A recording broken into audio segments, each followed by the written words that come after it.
Cap 1501, that there shall be charged upon and paid out of the consolidated fund debt charges for which the government is liable. And whereas the Minister of Finance considers it necessary to borrow the sum of EC 32,400,000 from the Bank of St. Lucia Limited for the purposes of financing the 2018-2019 budget in the amounts of EC 24,300,000 to finance the National Sports Infrastructure Strategy and Action Plan, and EC 8,100,000 to finance the 2018-2019 budget. And whereas the interest on each loan amount is repayable at a rate of 4.5% per annum, and whereas a commitment fee of 1% is payable on the establishment of each loan, and whereas the loan amount of EC 24,300,000 is repayable at EC $1,518,750 per quarter for 4 years, inclusive of interest up to $308,576,71 per quarter on a reducing balance basis. And whereas the loan amount of EC 8,100,000 is repayable at EC $506,250 per quarter for 4 years, inclusive of interest of up to EC $102,858.90 per quarter on a reducing balance basis. Be it resolved that Parliament authorizes the Minister for Finance to borrow the sum of EC $32,400,000 from the Bank of St. Lucia Limited for the purpose of financing the 2018-2019 budget in the amounts of EC $24,300,000 to finance the National Sports Infrastructure Strategy and Action Plan, and EC $8,100,000 to finance the 2018-2019 budget. Be it further resolved that the interest of each loan amount is payable at a rate of 4.5% per annum. A commitment fee of 1% is payable on the establishment of each loan, and the loan of EC $24,300,000 is repayable at EC $1,518,750 per quarter for 4 years, inclusive interest up to EC $308,576.71 per quarter on a reducing balance basis. The loan amount of EC $8,100,000 is repayable at EC $506,250 per quarter for 4 years, inclusive of interest up to EC $102,858.90 per quarter on a reducing balance basis. The resolution before Parliament, Mr. Speaker, is to borrow $32 million from the Bank of St. Lucia. Pursuant to the Memorandum of Understanding between the Government of the Republic of China, Taiwan, and the Government of St. Lucia, the Government of China, Taiwan has agreed to provide grant funding in the amount of $60 million to the Government of St. Lucia for the period of 5 years, 2017 to 2021. The intention is to draw down US $12 million annually over the said period. To date, the amount of $12 million was received by the Government of St. Lucia in 2017. The Government of St. Lucia, through the Department of Youth and Sports Development, agreed that US $12 million of the $48 million under the MOU to be utilized for the design, construction, and operation of the new upgraded sports and entertainment facilities. The NSSAP is expected to be executed in 2 phases. Phase 1 involves the development of a master plan and national sports strategy.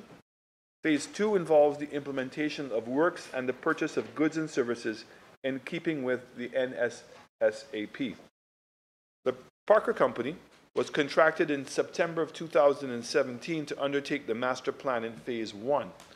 The Government of St. Lucia has agreed to extend the services of the TPC as a program manager for Phase 2. In keeping with the anticipated $12 million expected for sports infrastructure under the MOU, the Department of Finance requested proposals for the bridging finance facility of US $12 million. This facility will provide immediate access to funding as opposed to the annual drawdown from the Republic of China, Taiwan. The government accepted the proposal from the Bank of St. Lucia for EC 32 million, which is equivalent to US 12 million. Of this amount, EC 24 million or 9 million will be utilized for the National Sports Strategy Action Plan, while the remaining 8.1 million or US 3 million will be used for the budget support for 2018-2019 estimates of expenditure. The EC 32 million loan from the Bank of St. Lucia will cost $2,025,000 per quarter over the 4 years, plus an interest rate of 4.5%. The payment of the NSSAP loan of 24 million or 9 million will be made from the grant funds, while the remaining 8.1 million or 3 million budget support loan will be funded from local revenue. So, Mr. Speaker,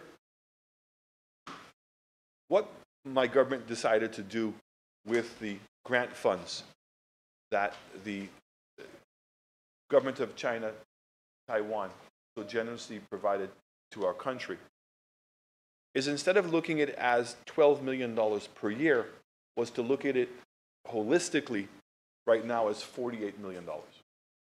And what we've done is carved out projects specifically to be expended on using those monies. US dollars. So this is one of the projects that we've decided to commit 12 million US dollars to in order to be able to develop a new youth and sports strategy for St. Lucia. All too often, Mr. Speaker, what we have found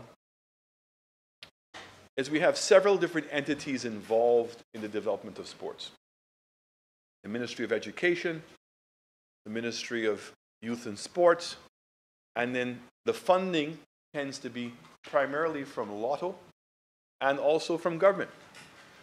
So from time to time, I'm sure both ministers of finance or all ministers of finance are approached to sponsor special CARICOM games, to attend Olympics, or if there's a team that's going to be traveling abroad, we're asked always, I call it on an ad hoc basis. It doesn't seem that we have a very coordinated effort towards the development of sports in our country. We've seen under the last administration, under the Lotto, that a fair amount of the money, in fact, most of the money was spent on what we call capital projects. And while some money was spent on programming, it didn't appear to be a consistent amount. And that each of the associations, I think, would apply to the Lotto in terms of hopes of getting support. And so between the Lotto and the Ministry of Sports, and then now the unknown entity being the private sector, we're also participating in this process, Mr. Speaker. So my government has decided to take a holistic view of this process. And through the Ministry of Sports is to tackle this thing from two ends. First of all, is to do a full audit of all of the sporting facilities that we have in St. Lucia. So in fact, the Parker Company, who had had prior experience in doing this in Barbados and in Singapore, just to name two countries, because we've done it in other countries, but those are two that are clearly in our backyard, and Singapore clearly is a country that we look to in terms of their progressiveness. In doing that audit, I think that they identified, and I think the Minister of Sports will be speaking more to that specifically, we identified over 150 sporting facilities that we currently have in the country. 150. If you just simply break that down on 17 constituencies, and I'm being exaggerating a little bit, but we're talking about at least 10 facilities per constituency. But the sad reality is many of those facilities are not operational. So they either have been built and have never been operationalized, or have been built and operationalized and have not been maintained all throughout St. Lucia. And it's almost like we are treating sports like they do fast food in America, that everybody wants to drive up to eat their meal. And it's almost like we've all become accustomed to wanting to have the basketball court, the football court, the cricket pitch. Everything needs to be right there in our backyard. And the reality is, Mr. Speaker, we can't afford that. Now, if we are to look right here in St. Lucia at a very successful model, one would have to look at the aquatic center in Rodney Bay. So you have a 25-meter swimming pool, in which I believe today there are 7 clubs that use that facility. And those clubs are at primary school level and at secondary school level. And at the primary school level, the clubs have beginners, intermediate, and advanced teams. And then at the secondary level, you'll have intermediate and advanced. They share in terms of time that they can use for training. And then there are regular tournaments that are taking place amongst themselves, because it's that competitive spirit that starts bringing out excellence. And so certainly the ability of the aquatic club inviting other clubs to come there, whether they're from other islands or internationally, and putting on tournaments on a regular basis, now allows that level of excellence to go to even a higher level. But the reality is that we must look behind the scene as to what allows that to take place. So you have a private sector entity that's built the pool and manages the pool in terms of making sure that they're collecting money. But it's the mothers and the fathers of the children that are participating in the clubs, and some of them who have already graduated, that are putting in the time to be coaches, to be the organization behind these entities. So it is the intention of our government, Mr. Speaker, to try to see if we can replicate that in our communities.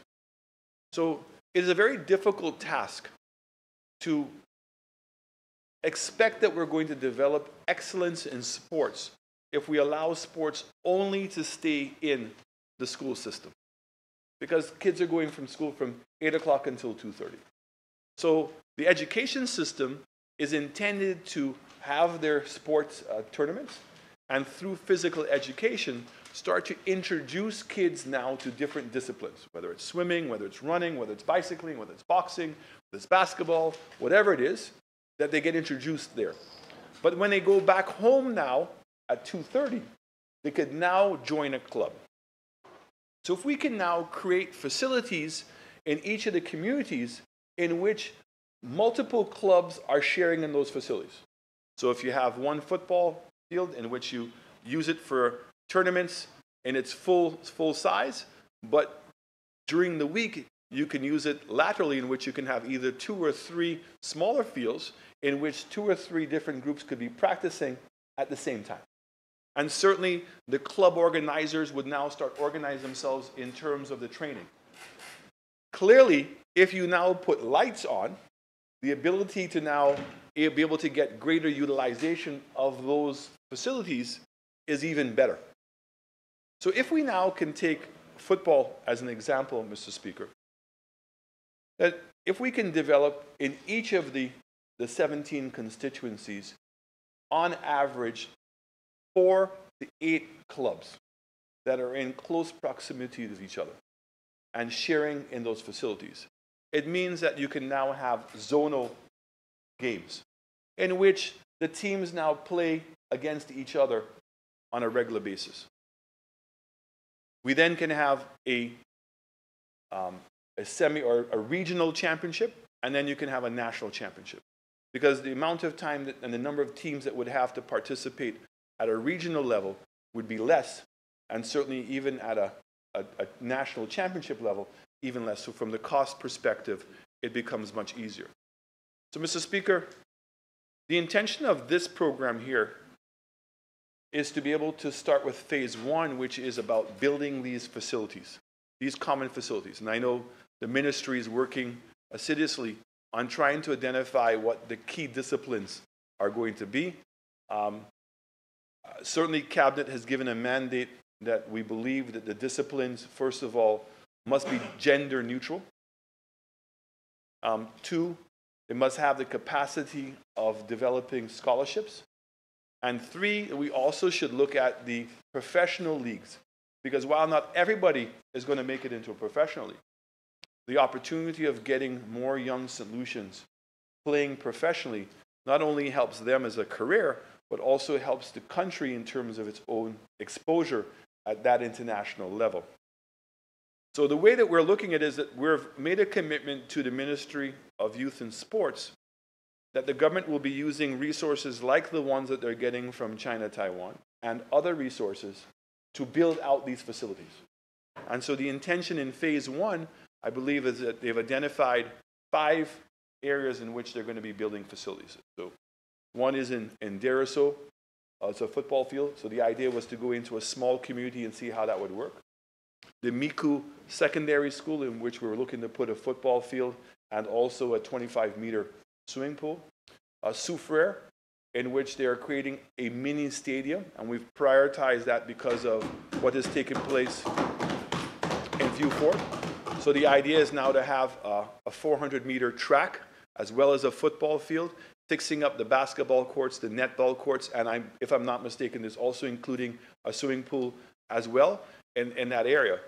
And then there's also Dennery, in which now we're putting in both football as well as cricket, and then to be able to support the development of the sports academy in Gros Islet is now adding facilities to the Gros Islet Secondary School, so that in addition to putting in the facilities there, we felt that it was good because we already had a concentration of sports facilities for the academy.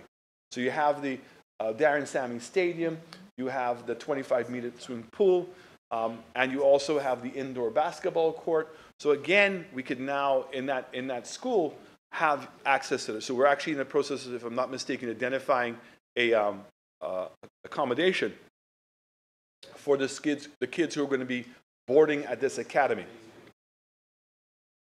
Once we have done this, Mr. Speaker, my understanding is that there are already an advanced stage of identifying the next projects to be able to go. So I think that we've identified, if I'm not mistaken, Minister, I think it's somewhere between 37 and 40 facilities that we're looking to be able to upgrade, Mr. Speaker, that they can be used in this club setting. Now, building these facilities by themselves, we've seen in past, Mr. Speaker, doesn't work. Not about having great facilities by itself, but where are the funds going to come to support the programs? And so the intention is that the funds that we're gaining and earning in the lottery, that those funds, if I can borrow my member from Castries South's term, invest into our youth in terms of now programming. So it's to make sure now that we're training coaches, we're paying for uniforms, that we're paying for the transportation, making sure that there's the necessary equipment that everybody has. But it certainly is the intention of our government, Mr. Speaker, to now take that money, which I believe comes close to something between $7 or $9 million on an annual basis, and meet with the private sector of this country in selling them a holistic plan on the support of sports. So certainly the idea, Mr. Speaker, that they can come in and get sponsorship on a national basis on all the different sports we have, and making sure that there is a concentration of funds to be able to really grow the sporting fraternity of our country is very, very important.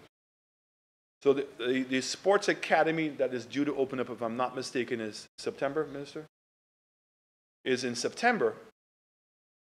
Is that you're going to have a coach that focuses on nutrition, a coach that focuses on fitness, a therapist, and also a psychologist, including each discipline would have its own coach. So the concentration of coaches of that level of excellence at this academy will also be the training of the trainer programs. So all the coaches now who are part of the clubs will be able to now doing regular training programs to up their skill. Because unfortunately, in the rural areas, and this is no different than anywhere part of the world, the coach that's coaching at the primary level and at the secondary school level has to be everything. He has to be the therapist, he has to be the nutritionist, he has to be the psychologist, and he has to be the coach. And what we've recognized when we look around the world, it is the excellence in coaching that ultimately makes that differentiation. Because this is not just about creating games for our young people. It's about a fundamental attitudinal change to how people approach life. And those of us who have been lucky enough to play sports understand those subtle life messages that we learn. The one of teamwork,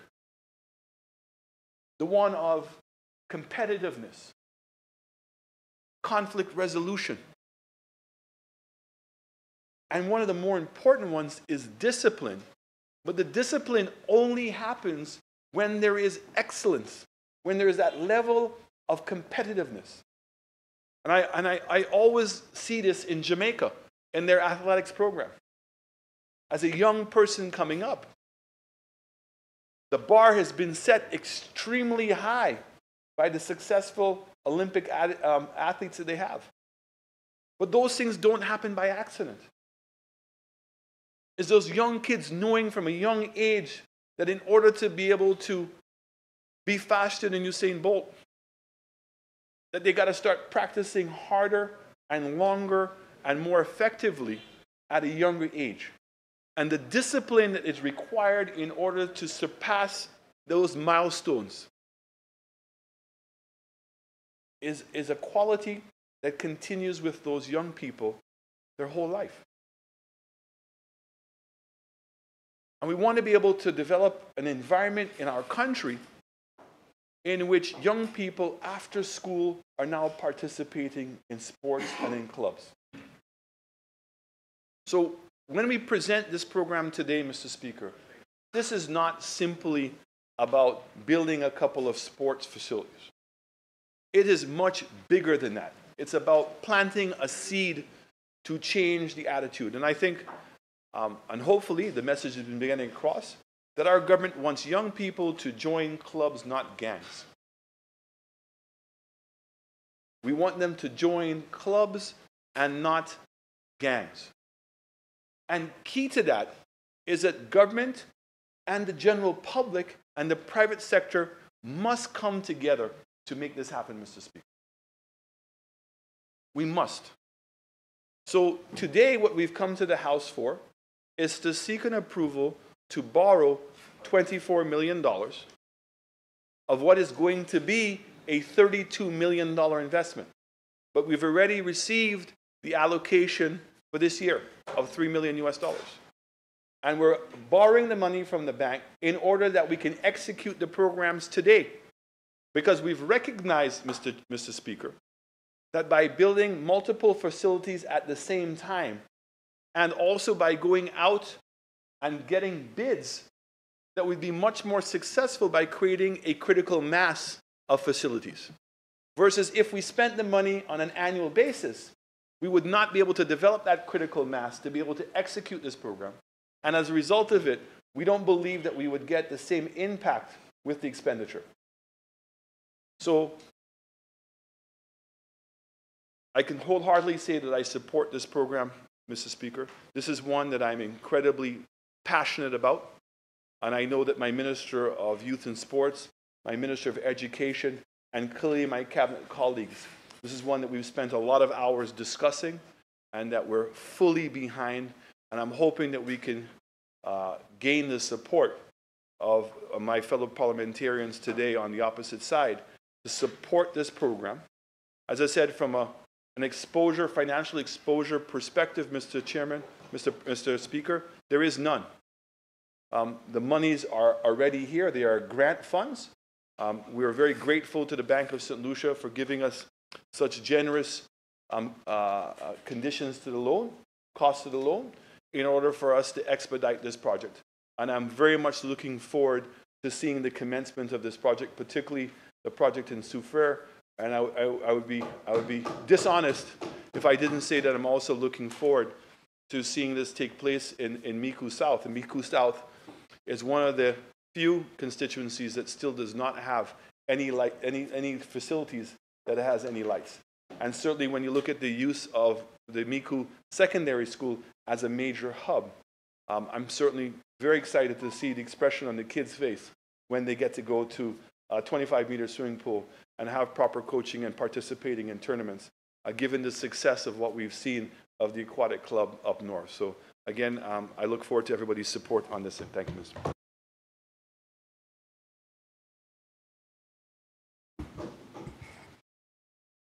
Honourable members, the question is that Parliament authorizes the Minister for Finance to borrow the sum of EC $42,400,000 from the Bank of St. Lucia Limited for the purpose of financing the 2018-2019 budget in the amounts of A, EC $24,300,000 to finance the National Sports Infrastructure Strategy and Action Plan, and B, EC $8,100,000 to finance the 2018-2019 budget. Be it further resolved that A, the interest on each loan is payable at a rate of 4.5% per annum. B, a commitment fee of 1% is payable on the establishment of each loan amount. C, the loan amount of EC $24,300,000 is repayable at EC $1,518,750 per quarter for 4 years, inclusive of interest up to EC $308,576.71 per quarter on a reducing balance basis.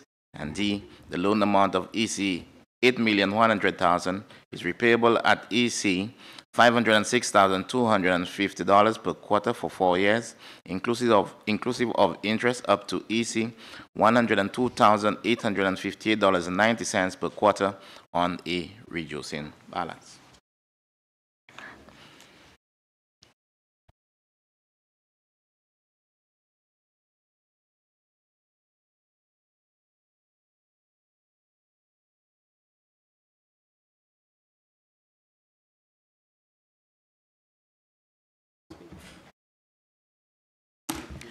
Member for Micoud North. Thank you, Mr. Speaker. I wish to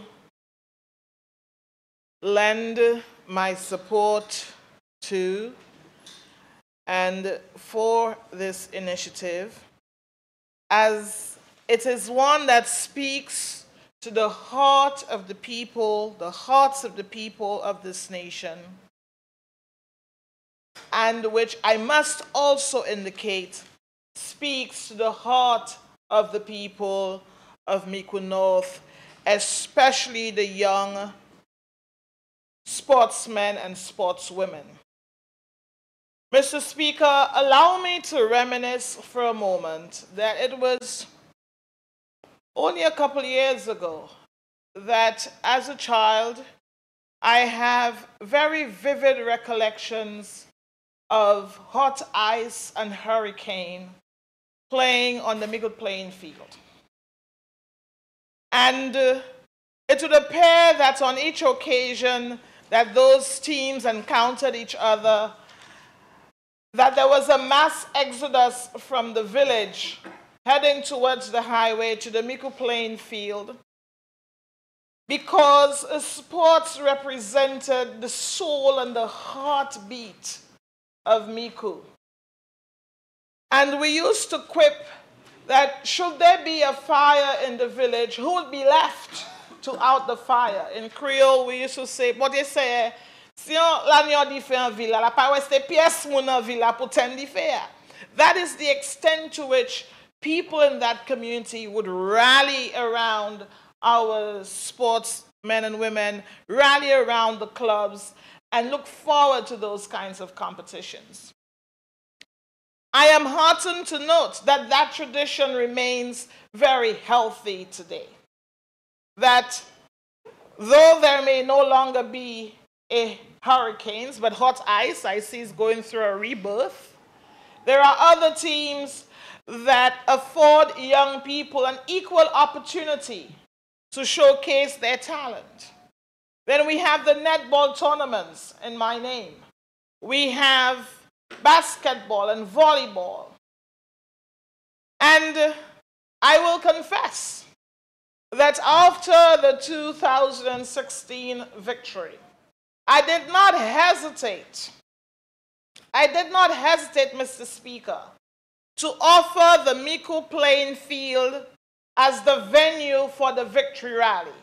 And I did so for 3 reasons. One, it is no secret that Micoud North is the crown seat of the United Workers' Party. But in the 2 years preceding the elections, that the footballers from that village had won several national competitions.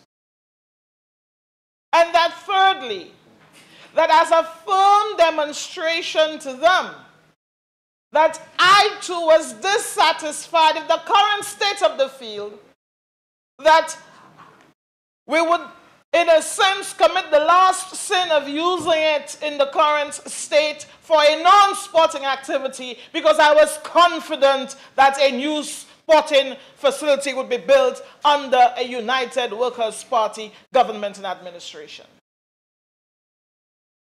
This resolution, Mr. Speaker, therefore, confirms to all of St. Lucia and the young people of this country and the young sportsmen and women of Micoud North that indeed that facility is coming. It demonstrates to my young cricketers in Poilin, who again have demonstrated their stellar cricketing skills by winning. Currently, there's a football competition in Monrepo, a place that is known both for its football and cricketing prowess. You speak of the Emmanuel family, Craig Emmanuel, you speak of Gary Matherin, and Claudius Emmanuel himself, who is now a commentator. You come to Micoud Village, and you know the kind of record we've had, not only with Black Heart or the various local competitions, but also nationally as well. And Mr. Speaker, it tells me, therefore, that the commitment that I made in that first encounter with the youth and sports councils of Monrepo and Micoud, that we would do something about the sporting facilities, that I see that demonstrated here in part. I want to say further that what I understand by this resolution is that it provides the financial mechanism to breathe life and meaning into what we have promised the people of St. Lucia by ensuring there's an integrated approach to sports development. That not only are we speaking about the rehabilitation or construction of sporting facilities, but we are also paying equal attention to the science of the sports. I'm not a sports expert by any definition. I speak as a lay person and enthusiast. But I can say to you, Mr. Speaker, that we understand fully, and we've heard the stories of a Darren Sammy or Laverne Spencer who had to, in a sense, defy all of the odds to make it. And the question has been asked for eons.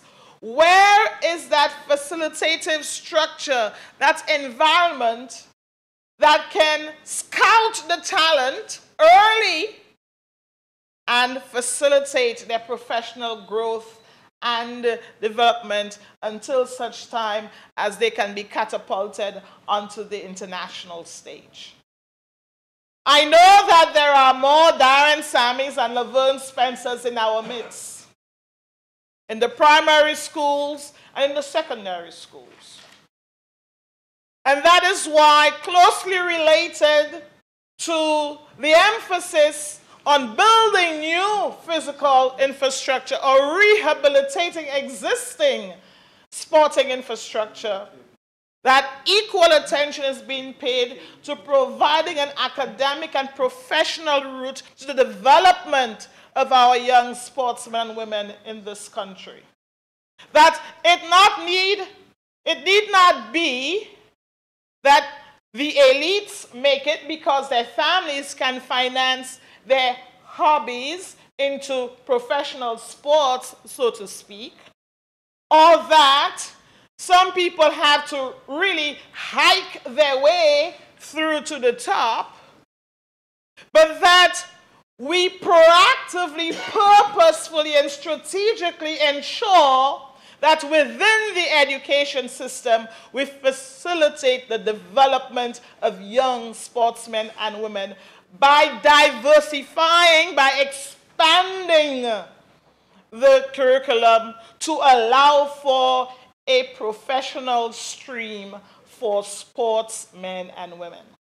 Creating a pathway for sportsmen and women in the same way that we create pathways for accountants and nurses and teachers.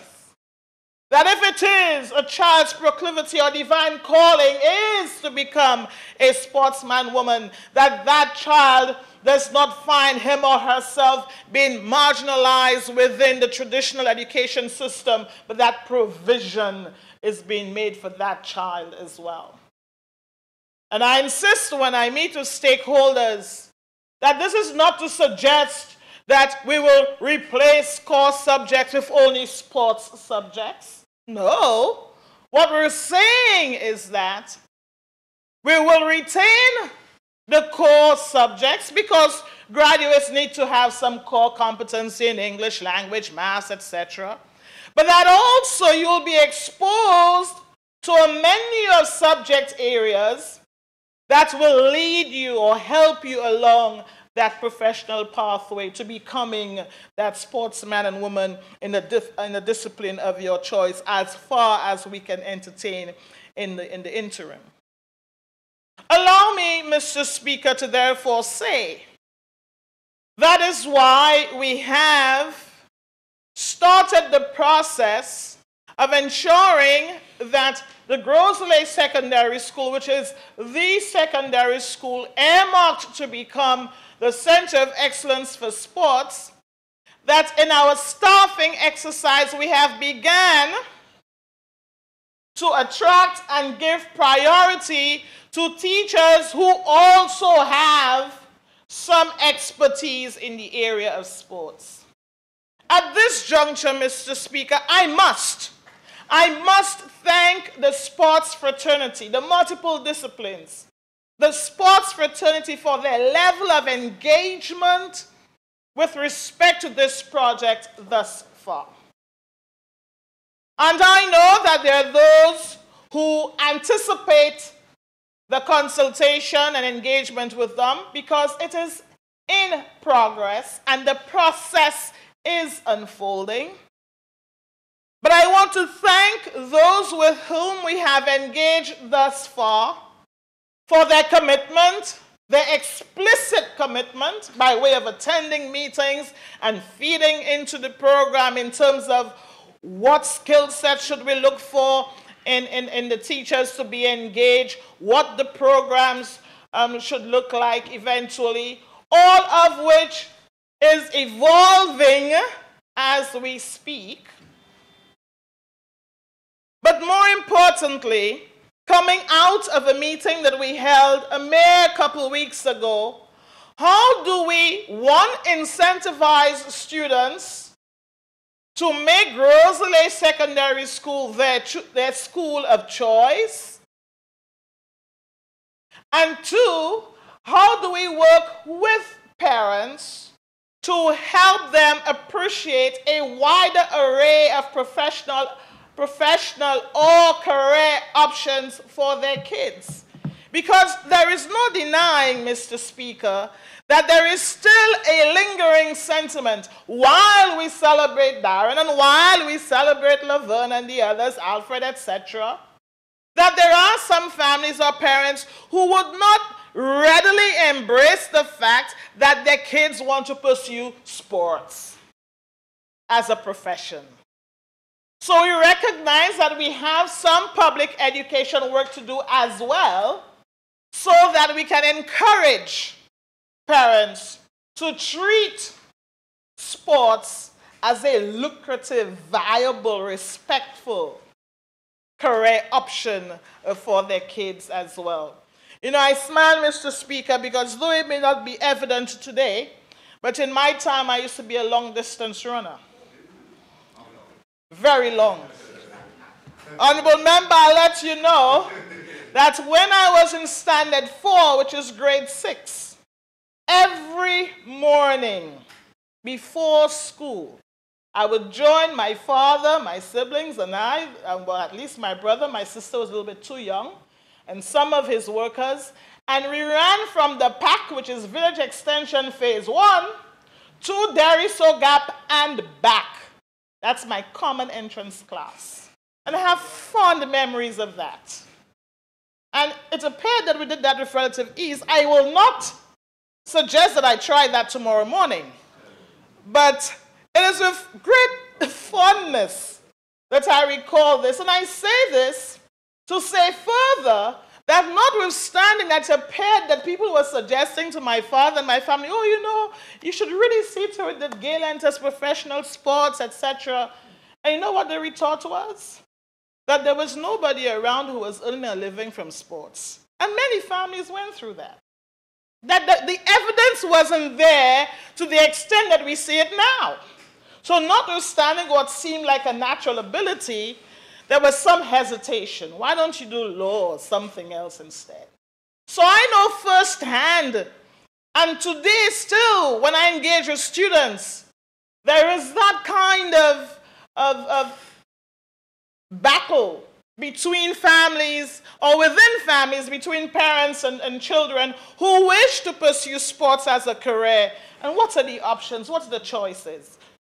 And that is why in the last 2 years, Mr. Speaker, as an integrated approach to developing our young sportsmen and women, we have, as part of the hashtag Educate St. Lucia initiative, began to engage ACT, which you know is the pre-college exam entity, the competitor to SATs, and to engage universities in North America in articulation agreements. By that we mean that if the children here do write the ACT exam and score very well, that at least they are guaranteed full or partial scholarships depending on their score.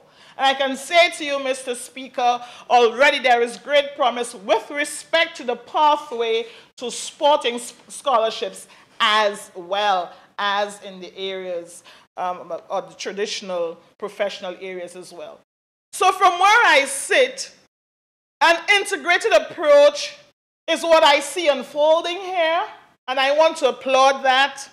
I want to applaud the Prime Minister and my cabinet colleagues for recognizing, and we say it all the time, but here I see the rhetoric being matched with the necessary or requisite resources to make it happen. And that is, sports can serve as the glue in communities. Sports can help with soft skills development in the areas of team development and, very importantly, conflict resolution.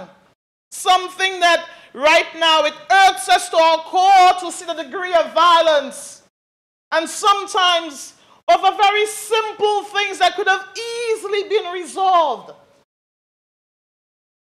The importance of sports in honing those skills cannot be underestimated.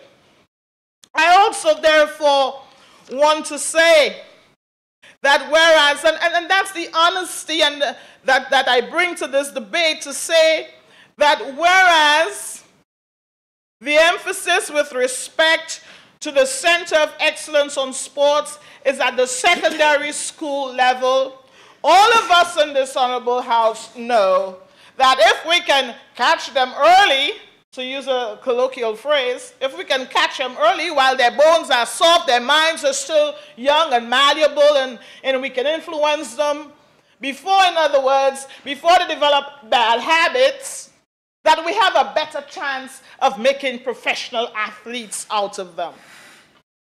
I want to underscore the importance of instruction and professional training for the persons who will be involved in the whole gamut of activities, whether it be a nutritionist, physiotherapist, counselor, psychologist, etc., that facility or that aspect too is receiving the level of attention that it deserves. I really need to shout out at the top of my voice about what is going to happen with the Micoud playing field, and in particular the swimming pool. I remember a conversation I would have had with Jermaine Anthony. Curiously, he now works with me, but we were at UWI at the time, lamenting the fact, and that is not unique to St. Lucia by any definition, that so many of us islanders are unable to swim. Too many of us. How many of us know how to swim technically? Anytime we ask, can you swim? Many people will say to you, that's our interpretation of having some ability to swim, so to speak, or I can hold my own in the ocean, I can float. So I want to say, with respect to those children along the East Coast, that we are affording them the same opportunity as do the children in the North with respect to the aquatic center, that they too will have access to the facility. And in this vein, I want to thank Coconut Bay, which I know in years gone, or has been for some years, facilitating the activity of the young children who wish to learn how to swim. So therefore, Mr. Speaker, I know the Evans family, Scott Evans, Koshi, who now lives in the UK, Kinoy, all these young sportsmen in the village will be grateful that this is happening. I know people like Mr. Raman, who's been affiliated with cricket for a long time, will applaud this initiative, because in his lifetime he will see that indeed the Micoud facility receives the attention that it deserves. I know the students from the neighboring schools, Micoud Primary School and Micoud Secondary School in particular, will be especially glad for that kind of access. I know too, Mr. Speaker, that the long tradition of sports as the mobilizer, the unifier, the glue of our community will get that added or additional boost. I want to say to my people, because I understand the psyche and I've heard it as I engage with them, that we do not have the fiscal capacity to do this in every community. Or I'm sure those of us MPs who move around know that every subcommittee sometimes asks, subcommunity rather, sometimes ask for their own facilities. And we simply do not have the fiscal resources to have a state-of-the-art sporting facility or mini stadium in every constituency. But I would like to think that among the sporting family and within constituencies, that we can come to appreciate what this will deliver in the first instance, and that we do not, in a sense, ascribe it to one corner of the community as if it were for the exclusive use of people from that corner of the constituency, and especially in the case of Micoud North. Therefore, I want to say to the Monrepo Youth and Sports Council, it's going to be your field as well. I want to say to the Poilin teams, it's yours as well. I want to say to PYO out of La Puette and Patience, it's going to be yours as well. To the young cricketers from Margaret who've been doing very, very well on the national stage, it's going to be yours as well. Because I know that in this culture of instantaneous and immediate and ready access, everybody wants to have a facility of this type in their backyard. The economy cannot do this just yet. We cannot do this just yet. We have to ensure that there is good geographic spread. And I'm really excited that I can say that in the north, in the south, and in the east, north, south, east, and west of the country, that there will be a facility within reach that you can access and that you can, in a sense, develop your sporting prowess. So, Mr. Speaker, I want to say that this excites me. I know that we sometimes, and I leave that to those perhaps who are more versed on those subject areas, with respect to the terms of repayment, etc. But I think I want to perceive this as a significant investment in our young people, which I know will redound to the benefit of the young people, their families, their communities, and this nation. That this will allow for us to graduate many of our young sportsmen and women onto the international stage, carrying that St. Lucian flag, making this country proud, regardless of which community they come from. So let me reiterate my support for this resolution and to say that I anticipate it will do for our young people, it will do for the sporting fraternity what we have asked for, what the young people have asked for a long time, and now I see it coming to fruition.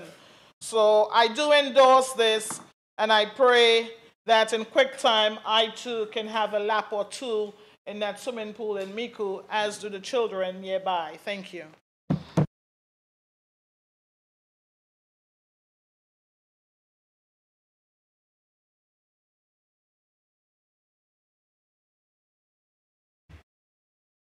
Member for Soufrière.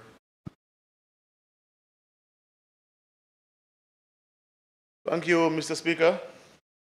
Mr. Speaker, through meaningful engagement in sports, we can tap the creativity, abundance of pure talent, vitality, and ingenuity of our youth. And this is why, Mr. Speaker, I rise in full support of the motion presented here today for the financing of the National Sports Infrastructure Strategy and Action Plan. And my affirmation, Mr. Speaker, is to support the youth of St. Lucia, especially the youth of Soufrière-Font-Saint-Jacques. And I am indeed pleased, Mr. Speaker, and thankful to the Honorable Prime Minister and Minister of Finance for indicating from day one that Soufrière would be the first beneficiary of this project. Mr. Speaker, today we are in this honorable house seeking permission of Parliament to borrow this sum of $42 million, of which $24 million will be going towards the sports program. And this, Mr. Speaker, this amount is for the concept, designed and built of sporting facilities, world-class sporting facilities in 5 constituencies on the island: Soufrière, Dennery South, Micoud North, Micoud South, and Gros Islet. And we are very thankful for the works which will be carried out at the mini stadium in Soufrière, where we are going to have a complete rehabilitation and upgrade of the Soufrière mini stadium, where we are going to have an IAAF 400-meter track. We are going to have a FIFA artificial turf for football, upgrading of the lights at the mini stadium, Mr. Speaker, complete rehabilitation of the 2 courts at the mini stadium with synthetic material, lighting, seating. One will be dedicated for netball, and the other one, Mr. Speaker, will be for volleyball and tennis. And Mr. Speaker, we've heard the cries of the young people of Soufrière because cricket is also very popular in Soufrière. The SPL T20 is very popular. We've had some beautiful matches there, especially Soufrière against Choiseul Craftmasters. And we have heeded to the calls of the young people of Soufrière and Fonsègue that cricket must be given attention and priority. And therefore, we have acquired lands, Mr. Speaker, to have a second playing field in Soufrière, where we are going to dedicate it to a cricket ground solely at Ruby. Ruby. It is going to be happening. You will see when it's going to happen simultaneously. Okay? You will see, honorable member. Okay, Mr. Speaker. So, Mr. Speaker, as the Prime Minister alluded to earlier, government is investing in the infrastructural development of sports facilities. And through the Ministry of Sports, Youth and Sports, and NLA, we are looking at putting the programs in place. Programs which are going to be comprehensive, effective, organized, and well-structured for the development of youth and sports in the country. Training of the coaches, assistant coaches, managers, referees, umpires, emergency assistant personnel, and so on. Programs which are going to start at the grassroots level, Mr. Speaker, in all the disciplines. And from this, Mr. Speaker, we are hoping from those world-class facilities to get some of the best athletes in this country to represent us, not only locally, but regionally and internationally. Mr. Speaker, it is also important that you have competent individuals to manage those facilities. It is one thing to build those facilities, equip them, but management is also very critical. And with competent people managing those facilities, Mr. Speaker, I know we are going to have a proper maintenance program in place to maintain the facilities. What you have found in the past, Mr. Speaker, is that a lot of the facilities, key facilities in the country, have huge utility debt from electricity, water, and it is becoming burdensome. So I believe we need to have competent people to manage those facilities so that we do not find ourselves in those situations in the future. Mr. Speaker, the Prime Minister made a very important point in his presentation that the private sector ought to be involved in this development of youth and sports. And on a Soufrière perspective, I look forward to working with the private sector, working with the hotels, the key hotels in Soufrière, to lend support to youth and sporting development in the constituency. Mr. Speaker, we have produced some world-class athletes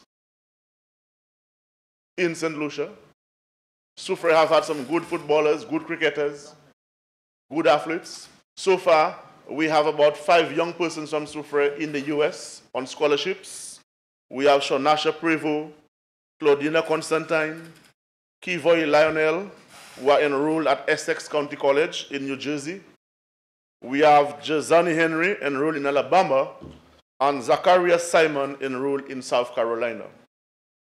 So it is my hope, Mr. Speaker, with this sporting program, those facilities and programs, we are going to get more of our young people, not only from Soufrière, but throughout the length and breadth of St. Lucia, to have a family, my parliamentary colleagues, the very good people of Soufrière, the youth of Soufrière, the members of the Soufrière Youth and Sports Council, Fonsègue Youth and Sports Council, and the people of Fonsègue, the clubs, Rising Stars, Fifth United, Uli Knights, Black Panthers, Face Stars, Challengers, Barons Drive, River Roots, Belfort Development Committee, Chateau Belair Youth and Sporting Development Committee, bon Jean les boutons, a Merry Christmas and a prosperous 2019.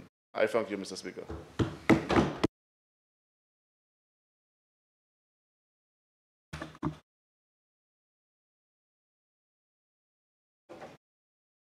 Member for Denrenough. Thank you, Mr. Speaker. Mr. Speaker, when my week was planned, I did not foresee myself being in the Parliament today.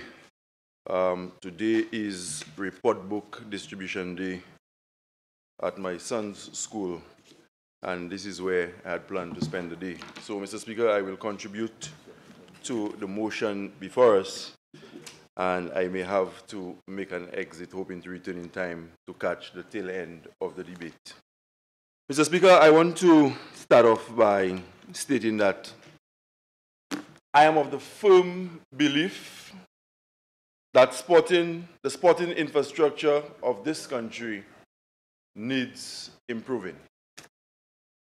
Mr. Speaker, in comparison to what obtains in the other Eastern Caribbean territories, I think St. Lucia has for some time now been lagging behind the other islands.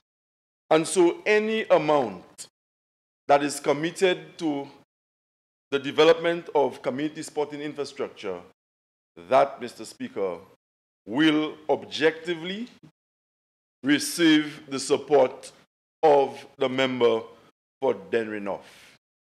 But, Mr. Speaker, I am vehemently opposed to the government's approach to this particular initiative, where in excess of $24 million, Mr. Speaker, will be paid to a foreign company to undertake the development of sporting infrastructure in this country. And, Mr. Speaker, this approach is not right, in my opinion, on two counts.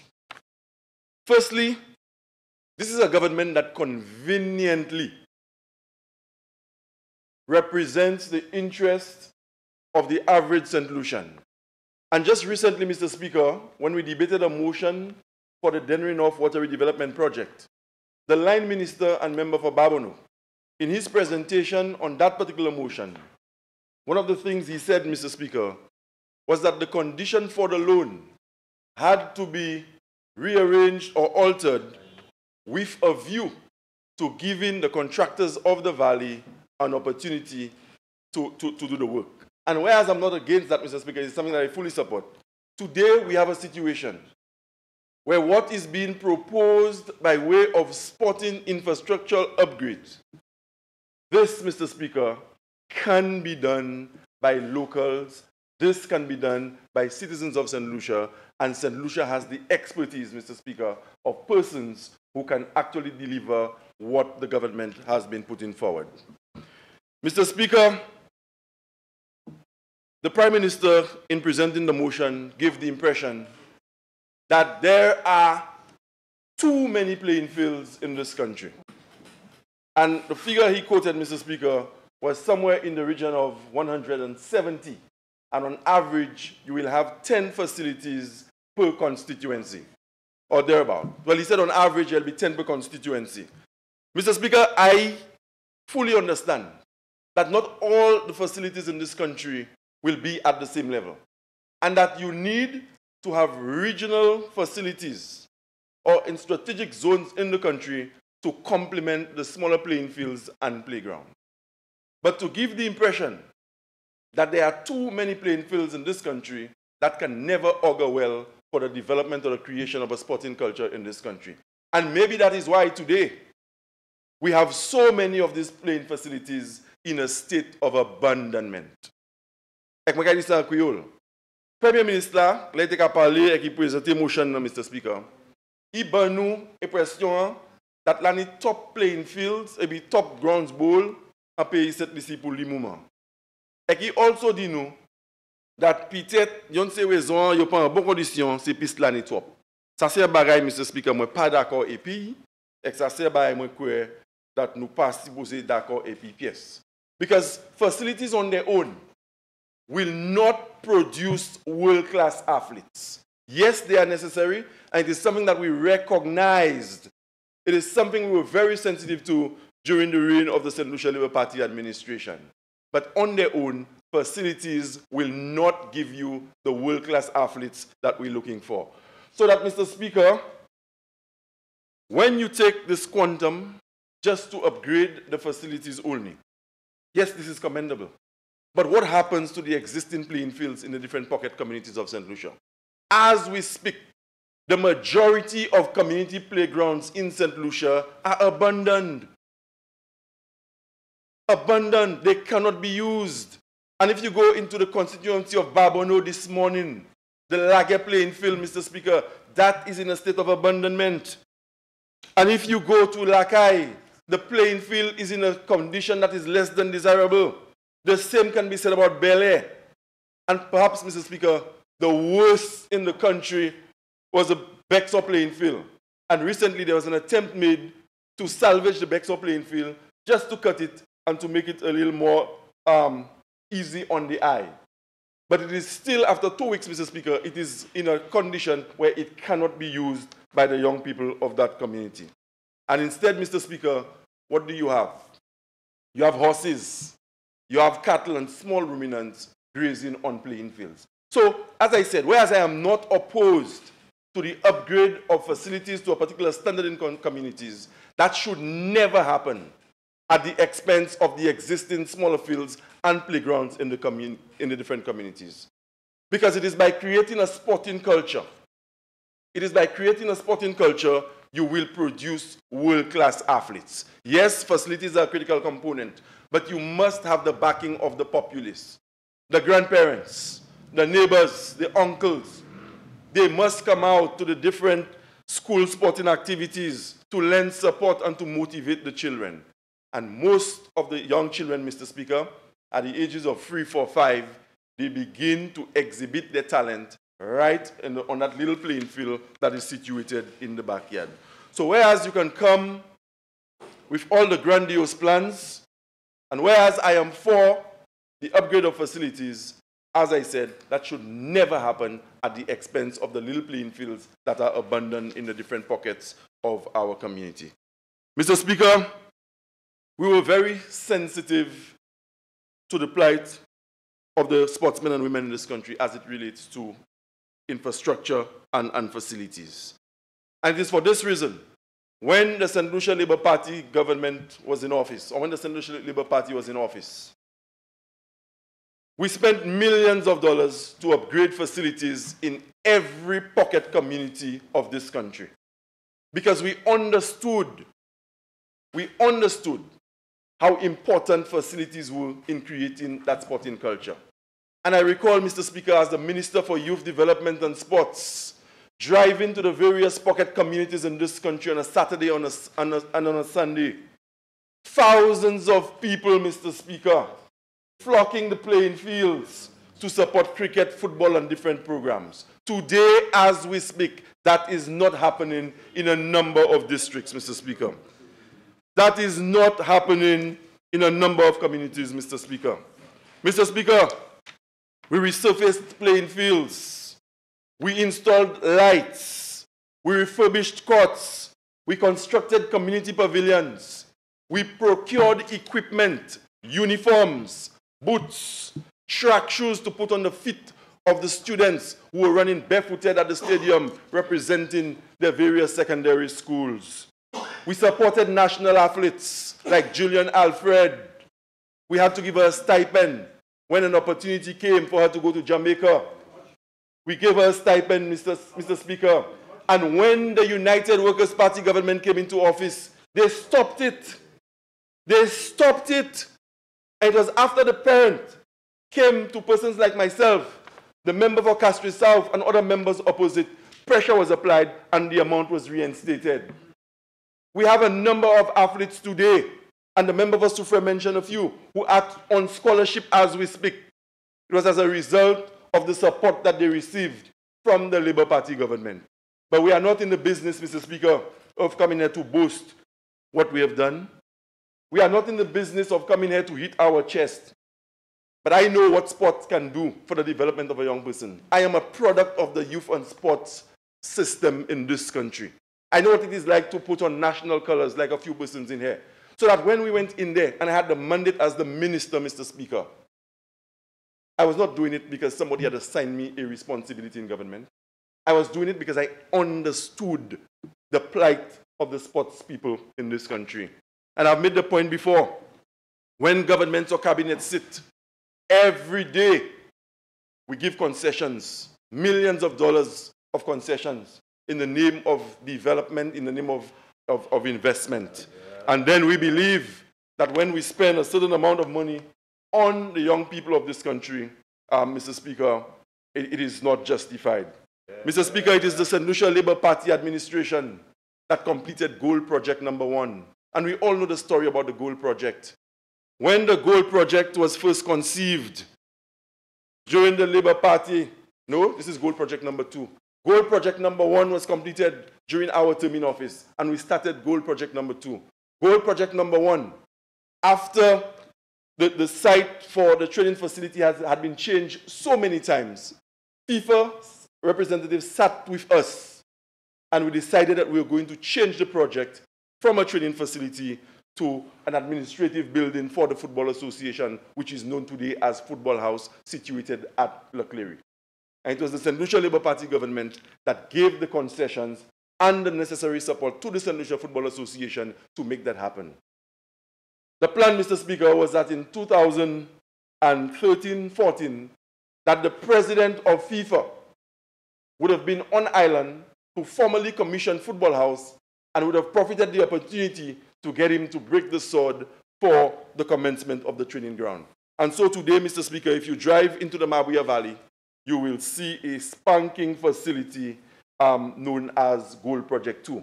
But with all the scandal that FIFA had been embroiled in, they have decided not to use the name Gold anymore, and FIFA prefers for those projects to be known as Forward. And it was during the reign of the St. Lucia Labour Party government that these things happened. Mr. Speaker, the government of the St. Lucia Labour Party started the process for the construction of a 50-meter pool.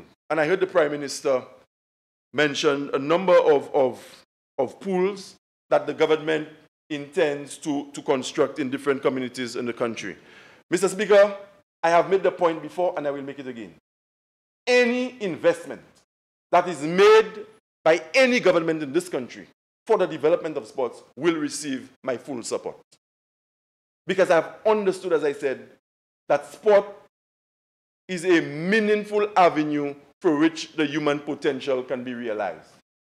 But we have to do a lot more than what is being done today.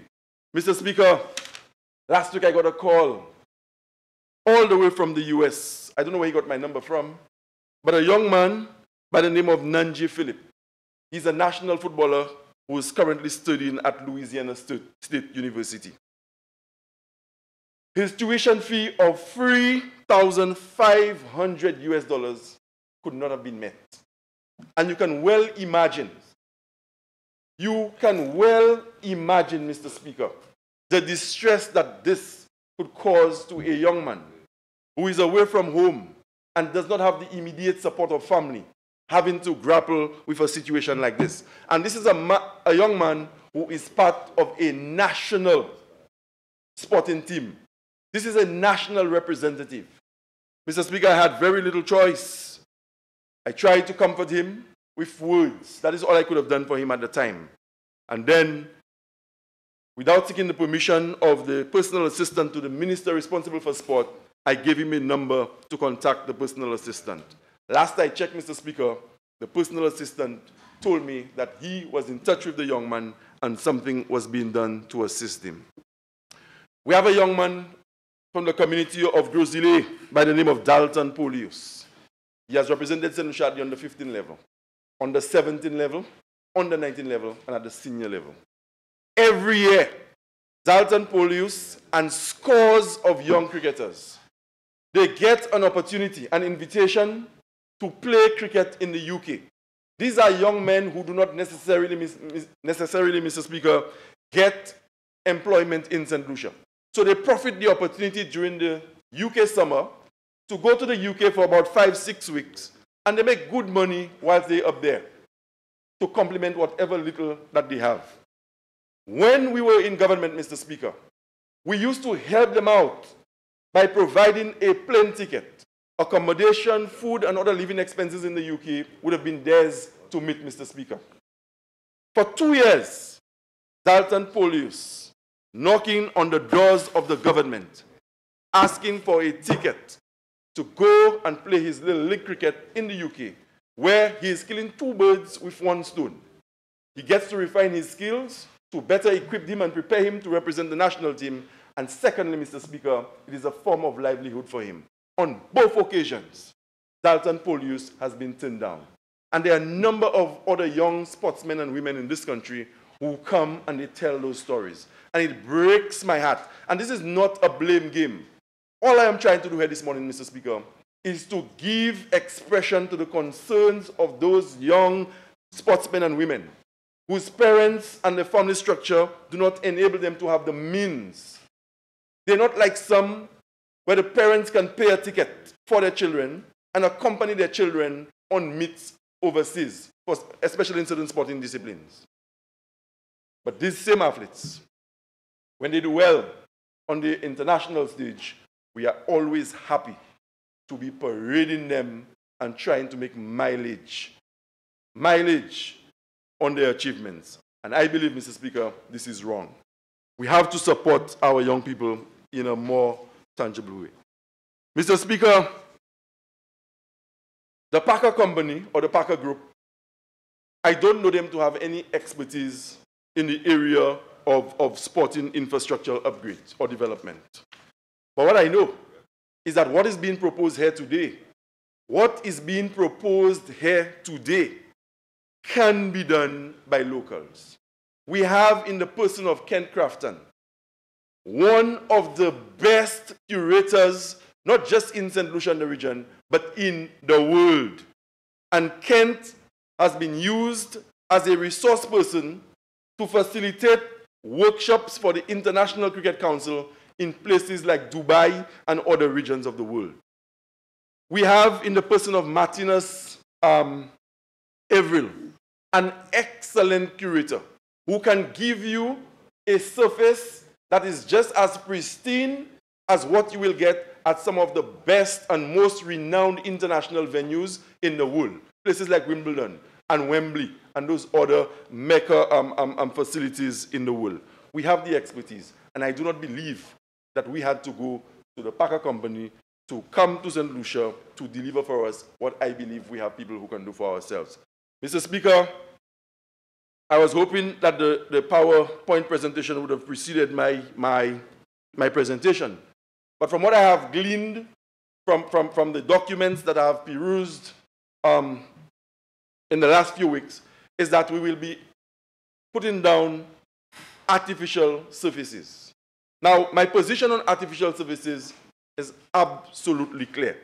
I believe those have to be used in places where it is virtually impossible, to manicure and produce a natural surface. For 2 reasons. One, for us in St. Lucia, we are not in a climatic zone where this is the best option to embrace. We have the climatic conditions that will cause us to create natural surfaces that will deliver quality play, quality players, and at the same time complementing all the goals and aspirations that we've espoused from an environmental standpoint. The natural grass, Mr. Speaker, helps in the reduction of carbon dioxide in the atmosphere, which indirectly helps us attain some of what we want to achieve as it relates to global warming and climate change. When you put an artificial surface, Mr. Speaker, in St. Lucia, where the temperature on an average, the temperature in St. Lucia is somewhere between 87 degrees Fahrenheit to 91 degrees Fahrenheit. And Mr. Speaker, the heat can be an issue and it can be a problem. In places like Canada and the US, when the temperature rises, before students or children can be allowed to go on those artificial surfaces, they have to be watered to take the temperature down to make it suitable for play. There is also a problem, Mr. Speaker, with drainage in the wider area where those surfaces are being laid. When you have a natural surface, natural grass and soil, and it rains, you have a much faster rate of infiltration into the ground. With the artificial surface, Mr. Speaker, there is a tendency for you to have greater runoff, thereby leading to very quick flooding or flash flooding in the areas where those facilities are laid. So, Mr. Speaker, it is something that we have to reconsider. Yes, I am for the 400-meter track. And if we can have 3 other communities in St. Lucia where we can put down 400-meter tracks, Mr. Speaker, I will be the first to come here and support. I am not against the upgrade of sporting infrastructure. But all I'm saying is that there are certain aspects of the plan that we have to revisit and we have to reconsider. So, Mr. Speaker, in a place like Dennery South, we know of the flooding problems in Dennery South. And I'm hoping that, Mr. Speaker, that the artificial surface that was being spoken about for Dennery South will not be an artificial surface, but in fact, Mr. Speaker, we'll have a turf surface with natural grass, as I said, that will allow for a faster rate of infiltration after we've had rains. So, Mr. Speaker, I, as I've said before, support the initiative to upgrade community sporting infrastructure. It is necessary. But I also believe that whilst we are at the planning stage and we are busy trying to get the financing to make these things happen, the young people of places like La Pelle in my constituency, which you know very well, Mr. Speaker, the playing field is in a state of abandonment, where now it is extremely difficult for me to go to the horse owners and tell them that you cannot, the horses for DSH, these horses might not qualify, to tell them that they have to find somewhere else to tie their animals. This is unacceptable. And everywhere you drive in the country, it is the same refrain from young people. And anybody in this honorable house who can stand up and defend that, Mr. Speaker, not only are you against the young people of this country, but, Mr. Speaker, your conscience needs to be examined. Because this can never be right. And whether it is the United Workers' Party government that is in office, or the St. Lucia Labour Party that is in office, abundant playing fields in this country is something that we all must take a position on, and we should never condone playing fields being abandoned in the country at a time when we have monies to spend on things that, in my opinion, and that of the people of Dennery North, are not relevant to the economic development of this country today. So, Mr. Speaker, yes, I support the initiative. Yes, I support for playing fields, Mr. Speaker, and facilities to be upgraded. But I'm saying, again, l'année, yon de bagay en plan ça, gouvernement qui posé changer, et gouvernement n'est pour catcher about encore. Et comme on dit, ça y a créé artificial surface, qu'on y a bay kon zeb, mais c'est pas real zeb qui là. Ça pas bon pour une place qu'on sent ici, pour plus qui 12 mois, on est plus que 12 mois, on est en l'année à Mr. Speaker. En l'année à Mr. Speaker. On est chalet, et c'est pas bon. The member, Mr. Speaker, for Castries South is talking about artificial surface in the valley. Yes, there's an artificial surface in the valley. When the proposal was made to us, they wanted for the trading facility as well as the main playing facility, both of them to be artificial surfaces. And we took a position and said that could never happen under our watch.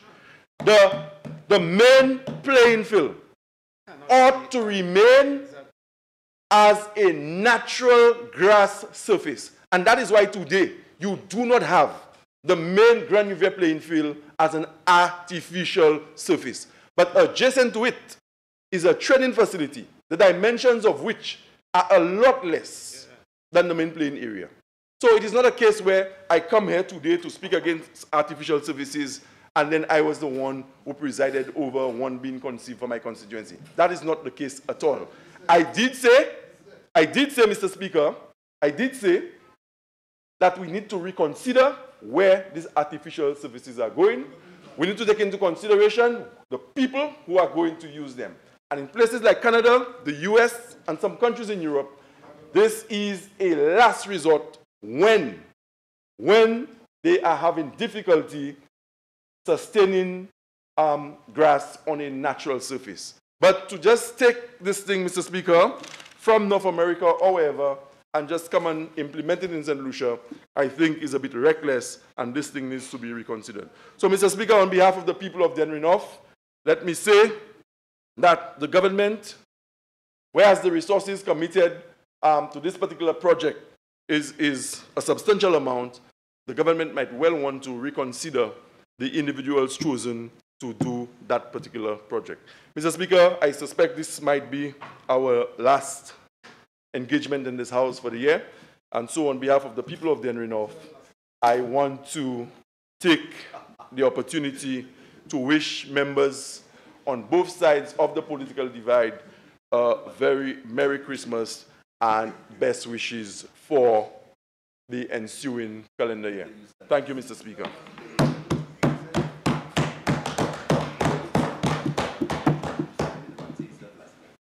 Me? I didn't say that last night.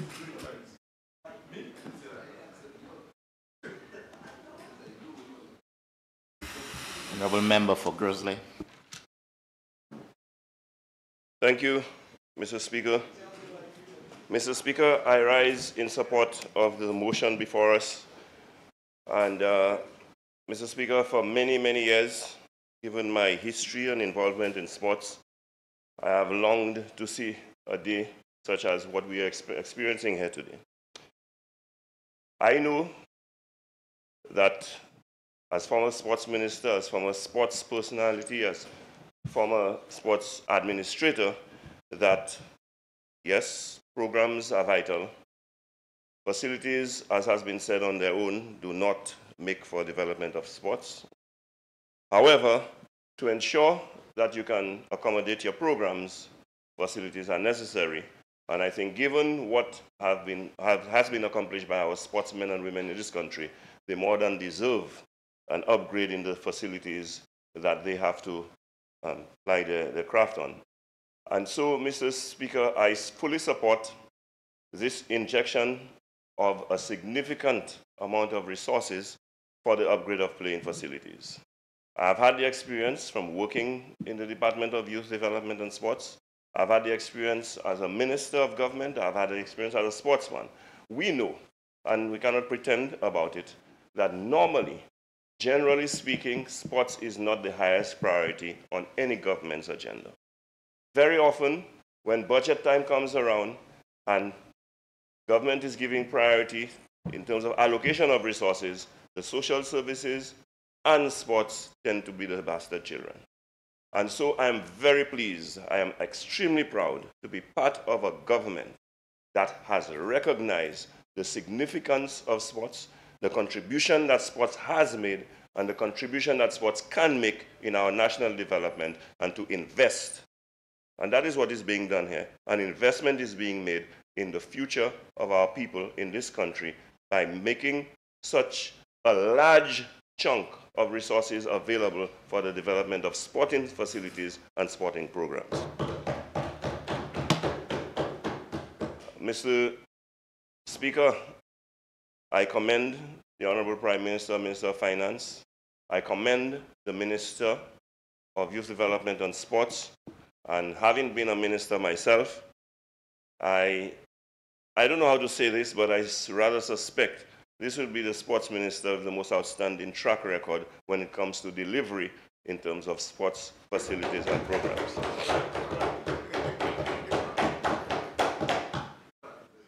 Mr. Speaker, I sat here and I listened to another former sports minister. And you know, sometimes I have to say to you, a little jealousy comes in. I sat there and I listened to the programs and facilities outlined by the Prime Minister, and a little jealousy creeps in, and that's understandable. But we must rise above that and give credit where credit is due. And so, I listened to some fallacious statements being made by the immediate past Minister of Sports. And it is incumbent upon me, knowing better, to make a few corrections in my delivery. But before I do so, let me just say that the fact that a number of facilities for a number of different sporting disciplines are being established is commendable. We know historically that cricket is one of our more popular sports and traditionally one of the most played sports. Soccer has become the most popular sport. But we know too that track and field forms the basis for every other sporting discipline, and it is one of the sporting disciplines that is more readily playable by every young man and woman. And if you have a good foundation in track and field, then you can launch into any other sporting discipline much easier than those who don't. And so when I hear of the football facilities that are going to be established, and I hear about the synthetic tracks that are going to be established, I am elated. We now have one track, 400-meter track in St. Lucia, which is being underutilized because of the fact that our St. Jude Hospital is being housed there. It is my fervent hope that as soon as the St. Jude's Hospital is completed and the hospital is relocated to its original home, that we can take a look at that facility, the George Odlum Stadium, to rehabilitate it, to bring it back to what it once was. Having said so, given the kind of investments that we are making on sporting facilities, I just want to express one of my concerns as a person who has paid attention to sports over the years. And this is what I consider to be a sin that administration after administration has been guilty of. We expend tremendous amount of resources, especially in our national facilities like the Darren Sammy Stadium, the George Odlum Stadium, the Mindo Philip Park, and so on. And we have a very poor record when it comes to maintenance of those facilities, resulting in exorbitant output of finances every time we have to do major repairs. Another problem I see is the type of material that we use in the construction of our facility. We are not oblivious to the kind of environment within which we exist. We are an island surrounded by seawater. As a result, Mr. Speaker, our facilities are subject to sea blast. The sea blast does a number, especially where we have a lot of metal exposed. Corrosion takes place, and we find ourselves having to do repairs as a result of this, almost on a 5-year basis, or even less than that.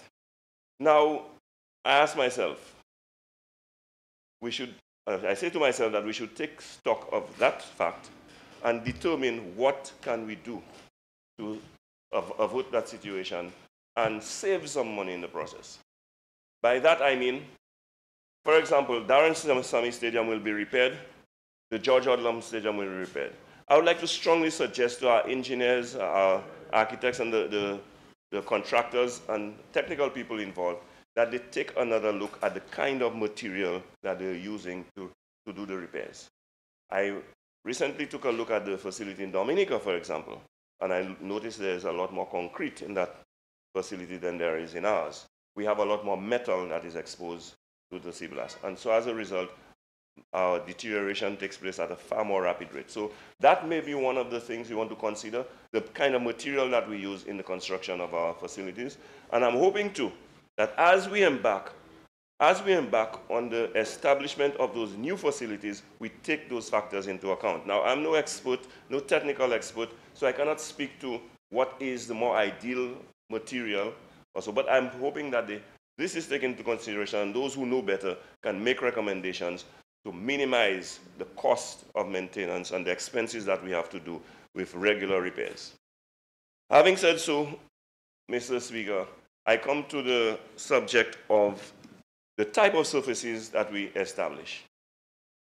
Now, you would have heard, based on what the member from Soufrière said, based on what the Prime Minister said, that some of the facilities are going to be synthetic artificial surfaces.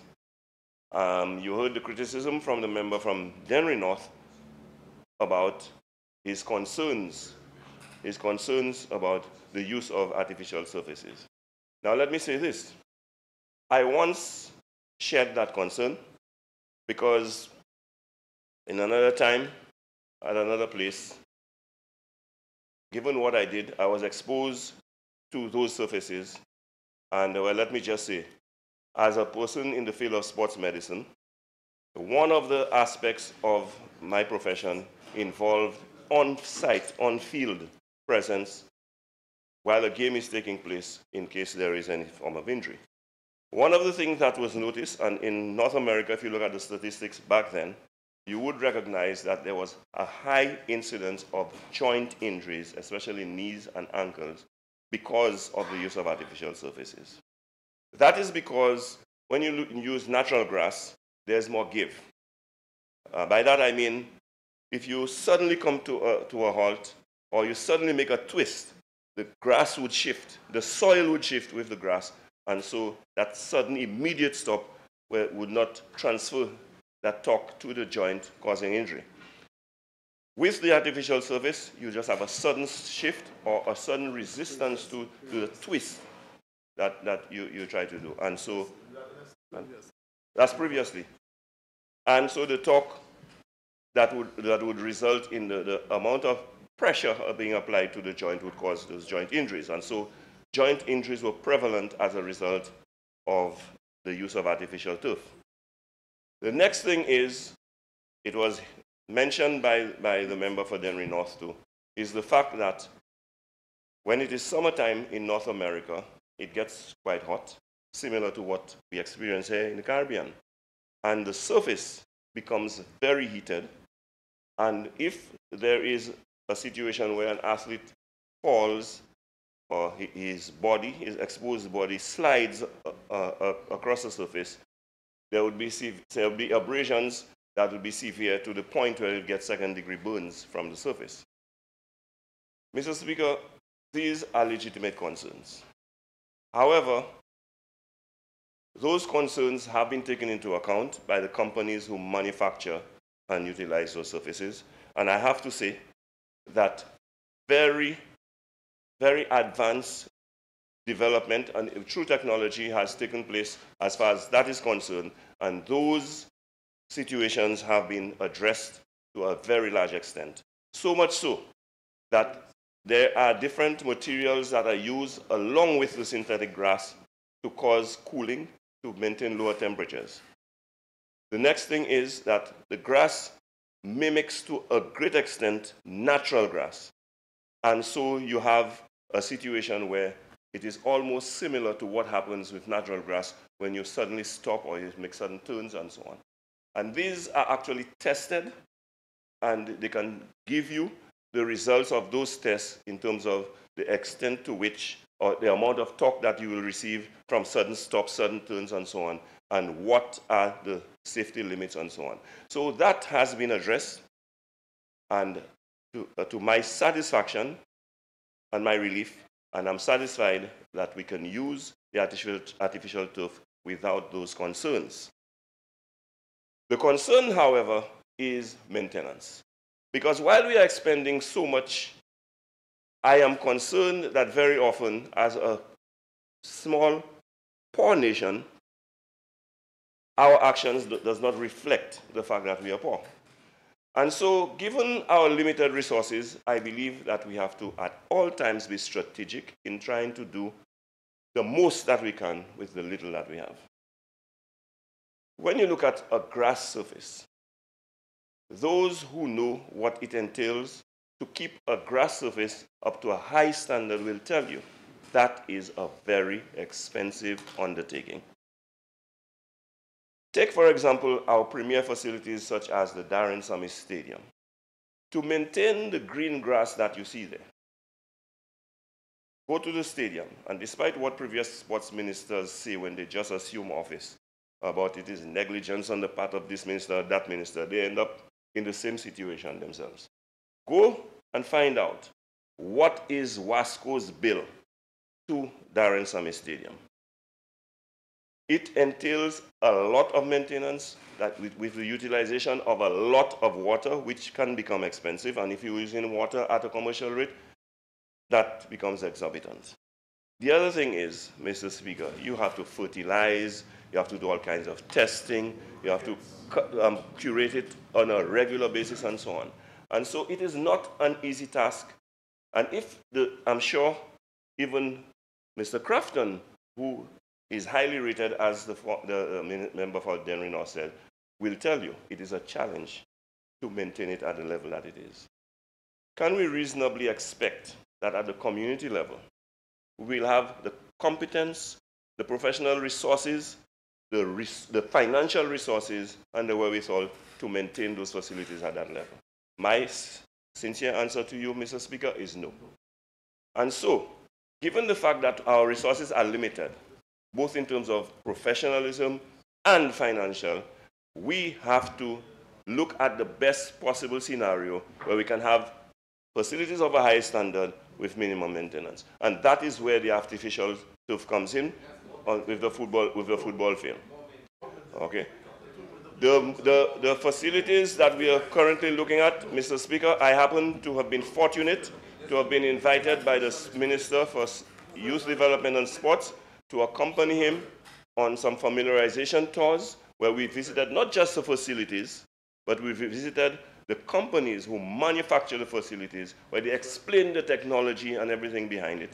And I'm saying to you that the maintenance is far less than what is required for the maintenance of grass to have a proper surface. And Mr. Speaker, that is the kind of approach I want to see by a prudent, responsible government to maximize the use of the limited resources that we have for the benefit of our people. And so I do not share the member for Dennery North's concerns as far as that is concerned. Now, I share one of his concerns, though, Mr. Speaker. He spoke about a foreigner, and I don't like to use this word, foreigner. And for personal reasons, I tend to refrain from the use of the word foreigner. My mother was a Monstrasian who lived in St. Lucia for 40-something years and was being referred to as a foreigner every time she had a disagreement with the neighbors. And so that word does not sit well with me. But let us look at what is being said here. I believe in checking for our own and developing our own where it is possible before we reach out and bring in outside expertise. That is what I'm saying. I support that view.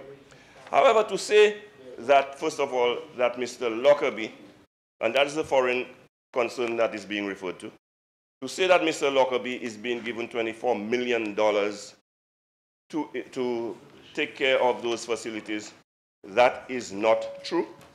And every single member in this chamber, Mr. Speaker, including yourself, I would go as far as to say, no, that is not the case.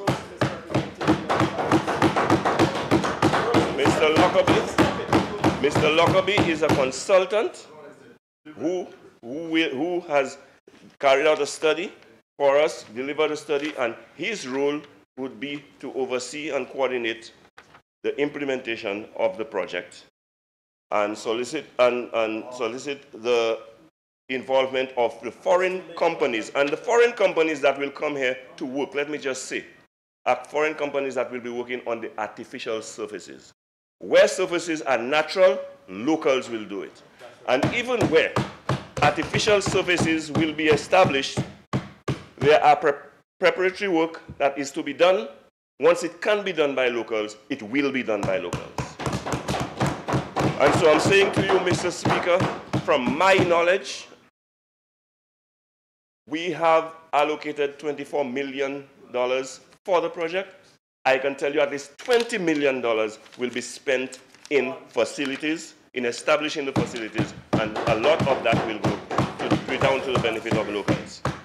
So I understand the politics involved in trying to mislead people. But in this honorable house, we have to do the honorable thing and tell the people like it is. Do not mislead the people. Now, Mr. Speaker, there are many other areas in which people are being misled in this honorable house. We are being told that the facilities are being established at the expense of community facilities. Mr. Speaker, these are community facilities that are being upgraded and enhanced. You heard a proud member for Soufrière Saint-Jacques talk about his mini stadium and what is going to happen. Yes, I'm a little envious, but my turn will come. As long as this government is in office, I am very confident that the turn of Gros Islet will come to have facilities just as good or even better. But Mr. Speaker, the facility he is referring to is an existing facility at the community level. You may not want to call it a community facility anymore because of the standard that it will be raised to. I doubt the people of Soufrière will want to just relinquish the community facility just because of the high standard and say it is no longer a community facility. It is a community facility that is being brought up to international standard. Are you saying that the community does not deserve that? So, you know, when we try to mislead people, you fool the people once, you fool them twice, you fool them three. You cannot fool the people all the time. You have to tell the people the truth. Mr. Speaker, the facilities we're talking about that are abandoned and all of that.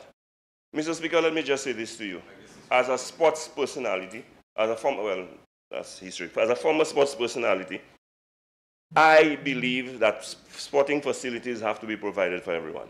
But let us be real. In 238 square miles, the Prime Minister mentioned how many facilities we have? 150. 150, over 100 facilities in 238 square miles. That is absurd. That is ridiculous. Let us be real. It is small wonder that they are in the condition that they are. We cannot afford to maintain 150 facilities. So as you're telling me, are you telling me that every 20 individuals in this country must have their own playing field and their own multipurpose court? So Gros Islet has one, Massad has one, Cap Estate has one. That is ridiculous. I have lived in metropolitan countries, Mr. Speaker, where I participated in sports. In Germany, I had to take 2 trains to go to the stadium where I did my track and field. In New Jersey, I had to take a bus to go to the stadium where I practiced my track and field. But in St. Lucia, we want to walk out of our door and onto a playing facility. That's not on. That is not on. There's nowhere that is far in St. Lucia. So if you're going to have all those facilities in major communities, how many major facilities do you need in a community? You see, this is where our problem lies. We have to stop fooling people and playing politics. I can play the politics of giving every minor community in my constituency a playing facility, and then what? I cannot maintain it, they cannot maintain it, and all you have is what he referred to, abandoned facilities. Well, you know what? We're going to do what is right by the people. As leaders, even when the people demand what you know is not feasible, what you know is not sustainable, what you know is not right, you have to stand up, even if it is at a cost, and say to them, that is not real. Let us look at things logically and do things properly. And that is what is being done under my colleague minister with this upgrade of the sporting facilities and the sporting programs. Now, I will tell you, I'm hoping, I'm longing, awaiting that this program will be implemented as soon as possible. Because as soon as it is done, then we're looking at phase 2. And that is where I'm going to put my pressure for Gros Islet. I accept Gros Islet is not getting anything. This is a national facility. The school is... Pardon? No, the school is what we're getting. And it's a national facility. We'll share it with the rest of the country just like we do at Darren Sammy Stadium. So I'm saying, Mr. First, we are better off at the moment than many other communities. I mean, look at the Gros Islet playing field. That is of a far higher standard than many other facilities. So I do not begrudge Micoud, pardon? Of a better standard, yeah. So I do not begrudge Micoud South. I do not begrudge Dennery or Soufrière if they get in their facility upgraded before me. It's just like I don't expect them to say anything when I get my roads upgraded before them. You have to give and take. But, Mr. Speaker, I look forward to the second phase, when we'll be reaching out to other communities, so that at the end of the day, when you travel north, south, east, or west, you will have at your disposal facilities that are of a high standard, and so that even our local domestic competition can be played on facilities that are worthy of the sportsmen and women that we're trying to produce in this country. Mr. Speaker,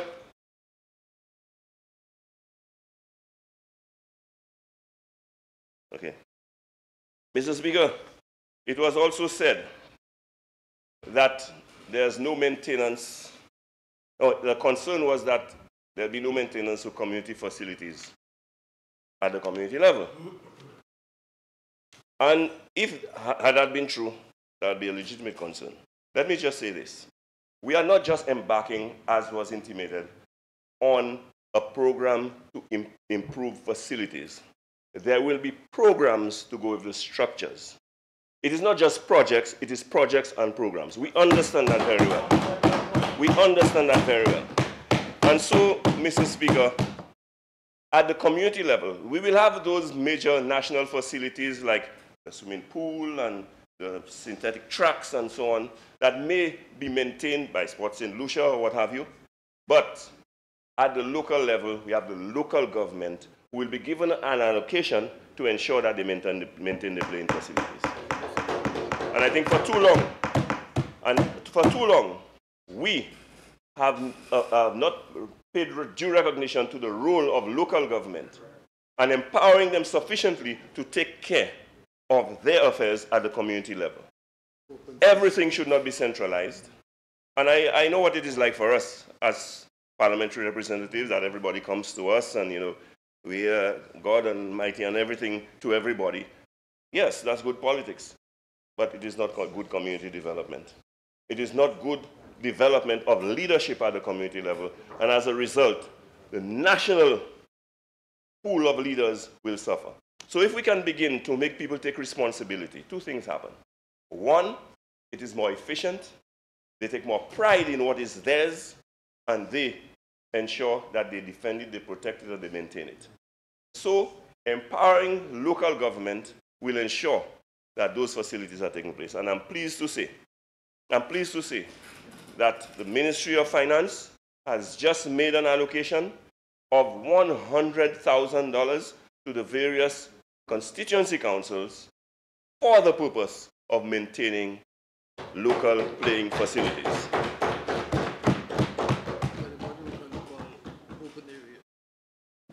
Now, Mr. Speaker. Pardon? Yeah, well, your council will not get 100,000. You'll have all kinds of subventions in Castries City Council. So don't ask for more. Yeah. Mr. Speaker, I'm also pleased. The member for Micoud North mentioned the fact that it is lamentable that as an island, so many of us cannot swim. Now, when I speak of sports, understand it, perhaps that has something to do with my stage in age. Before, I was all about elite sports. I understand now that a few of our people will make it to the international level and become elite sportsmen and women. And we have to aspire towards that because of the exposure it gives to our country, the pride that it brings to our people, and the economic benefit that can be derived from this. However, there are other aspects of sports. And while a career in professional sports does a lot for us as a nation, we have to understand a wider-based community sporting involvement is an asset to us as a country. We have to look at sports for leisure. We have to look at sports for socialization. We have to look at sports for community development, and we have to look at sports for health and fitness reasons. Mr. Speaker, we know the situation with regard to sedentary lifestyle diseases that our people are faced with. Physical activity, one of which is sports, most enjoyable, I would dare say, form of physical activity is sports, will go a long way in alleviating the problems that we face with diabetes, cardiovascular diseases, hypertension, and so on. And we know how this wreaks havoc in our society. Not only is it expensive because people who survive those conditions are on permanent medication, which is a cost. Many of them suffer debilitating illnesses like stroke and so on, and they, rather than be productive citizens, and I hate to say they become a burden on the family and the state, but that is the reality. And so if we're going to avert those situations, we would have done ourselves a world of good as far as that is concerned. And so one of the other aspects that we're looking at is the establishment of a number of swimming pools. And I heard the member for Micoud North talk about her swimming pool. The member for Soufrière talk about the swimming pool. Well, we already have one in the north. But when we have all those swimming pools strategically located around the island, that makes for the possibility of having island-wide swimming programs where everyone can learn to swim. Now, that is a life skill, Mr. Speaker. Forget about whether you ever become a competitive swimmer. If you can swim, apart from being able to save yourself if you find yourself in water that goes above your head, it is also a good form of exercise for the average citizen. As we get older, some of us pay the price for what we did in our younger years. We have all kinds of joint injuries and so on. So it may become a little difficult for some to jog, especially if you're going to be jogging on hard surfaces. It may become a little difficult to cycle and so on. Swimming becomes one of the options as a form of exercise. And so I highly welcome this new development where we're going to have all those swimming pools around the island. Now, I mean, you know, sometimes, you know, the strategies, the techniques that politicians use is so amazing and it's so transparent that is laughable. The member for Dennery North talked about he don't come here to beat his chest and so on, and in the same breath he said they're responsible for starting the process for a swimming pool in the north. Now, if I were to follow suit and copy his example, I would say to you, when he became minister, there was a piece of land in the Beauséjour area earmarked for a swimming pool that was transferred to the Swimming Association, and that happened during the administration of the United Workers' Party. Nothing has happened there, but I'm hoping, now I'm speaking here now as a parliamentary representative, because you see, a previous parliamentary representative by the name of Mario Michel, Justice Mario Michel, that he is today, under his watch as Minister of Sports, the stadium was built, the Darren Sammy Stadium. And I recall, because I pay attention to those things, that back in the day he said that he wanted the area to become a sporting complex. And a certain member who is now in this house was part and parcel of all this planning and so on. He was then a permanent secretary, and I remember the plan was to utilize the infrastructure that was already there to put in additional sporting facilities. Mr. Speaker, I think that was an excellent plan. I still think it is an excellent plan. So they went ahead and did an indoor facility that is there currently. When I became sports minister, we did the tennis center, which is there presently. Well, there's a minister of sports who probably didn't support the view and did nothing. But I'm hoping that this minister of sports will recognize the validity of that idea, and will establish a swimming pool in that area. And hopefully, in the second phase, a football facility and track will be established there as well. We have the population to justify it, plus what is already the four-phase current, the parking and everything there justifies that kind of investment in that area. So much for my pitch for the next phase for my constituency. Mr. Speaker, some statements were made that are unfortunate. Now, in trying to take praise and lay blame, you have to be careful that we do not misrepresent the facts. Yeah. The member for Dennery North said, and he gave an example to substantiate his point. He said, for example, that Dalton Polius had not received assistance from the government of St. Lucia and that he was turned down when he sought assistance from the government of St. Lucia. Mr. Speaker, I did not want to interrupt him and to stand up and object, but I'm saying to you, Mr. Speaker, that that was a false statement. Mr. Speaker, since I became parliamentary representative for Gros Lake this term, Mr. Dalton Polius has had reason to come to me for assistance, and he received assistance. Mr. Speaker, if you wish, I don't want to make my phone a document of the House, but I have here a WhatsApp message from Mr. Dalton Polius. Thanks for the assistance, Mr. Montut. I booked my flight and I will be leaving on Monday. That was sent to me on June 29, 2018. Now, how does that stack up against what was said? I don't know. But let me tell you what the truth is now, Mr. Speaker. This same Dalton Polius, when I was sports minister, I recognized the talent in him, and we embarked upon a program called the Elite Athletes Program. And one aspect of that program was to take some of those elite athletes, provide them with employment. So they would go to the schools and do some coaching and inspirational and motivational speeches and so on, and that they would schedule their timetable themselves to facilitate their training and their travels. And when they come back to St. Lucia, they go back to the sports ministry and they have a job. He fired that same member for Dennery North, became sports minister subsequently, and fired every one of them, including the same Dalton Polius that he's advocating for right now. Mr. Speaker, that is the truth. That is the reality. So when people are beating their chest, you let them do it sometimes because, you just don't want to engage, in those kind of things. Now, Mr. Speaker, and to talk about athletes who do not get support from the government, Mr. Speaker, the cabinet of the United Workers' Party, headed by the Honorable Prime Minister, the Honorable Alan Chastanet, met last month or 2 months ago, and approved economic costs for a young man by the name of Jonel Eugene because he is a national sports personality, he is a national cricketer. They endorsed economic costs, that kind of support for him to go to the University of the West Indies to pursue his studies. Now this Jonel Eugene, he has pedigree, Mr. Speaker. He is the son of John Eugene.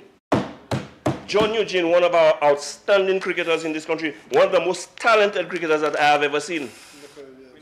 The best cricketer never to play test. What constituency is he? He comes from the constituency of Gros Lake. Mr. Speaker, John Eugene has captained West Indies B before Darren Sammy. This was the individual who had gone the furthest. Recognizing his talent, his passion and his involvement, after his heyday in cricket, he got involved in coaching. He got involved in coaching. He got involved in coaching. He was during your time. He was during your time. He got involved in coaching, Mr. Speaker, started his own academy, John Eugene Cricket Academy. I saw the ambition, the passion, and the involvement of the young man. I put him in the league of people like Stuart Charles. So Stuart Charles, in his case, it's football. These people breathe, talk, work, everything is about their sport. I said, we cannot waste that talent. We brought him into the Ministry of Youth and Sports as a cricket coach. The fact that I brought him in, and he's from my constituency, and I tell you truthfully, Mr. Speaker, I had no clue what the man's politics is. I suspect what it was then. But that was not a criteria for me. And so I ignored that, and we brought him in because of his ability as a coach.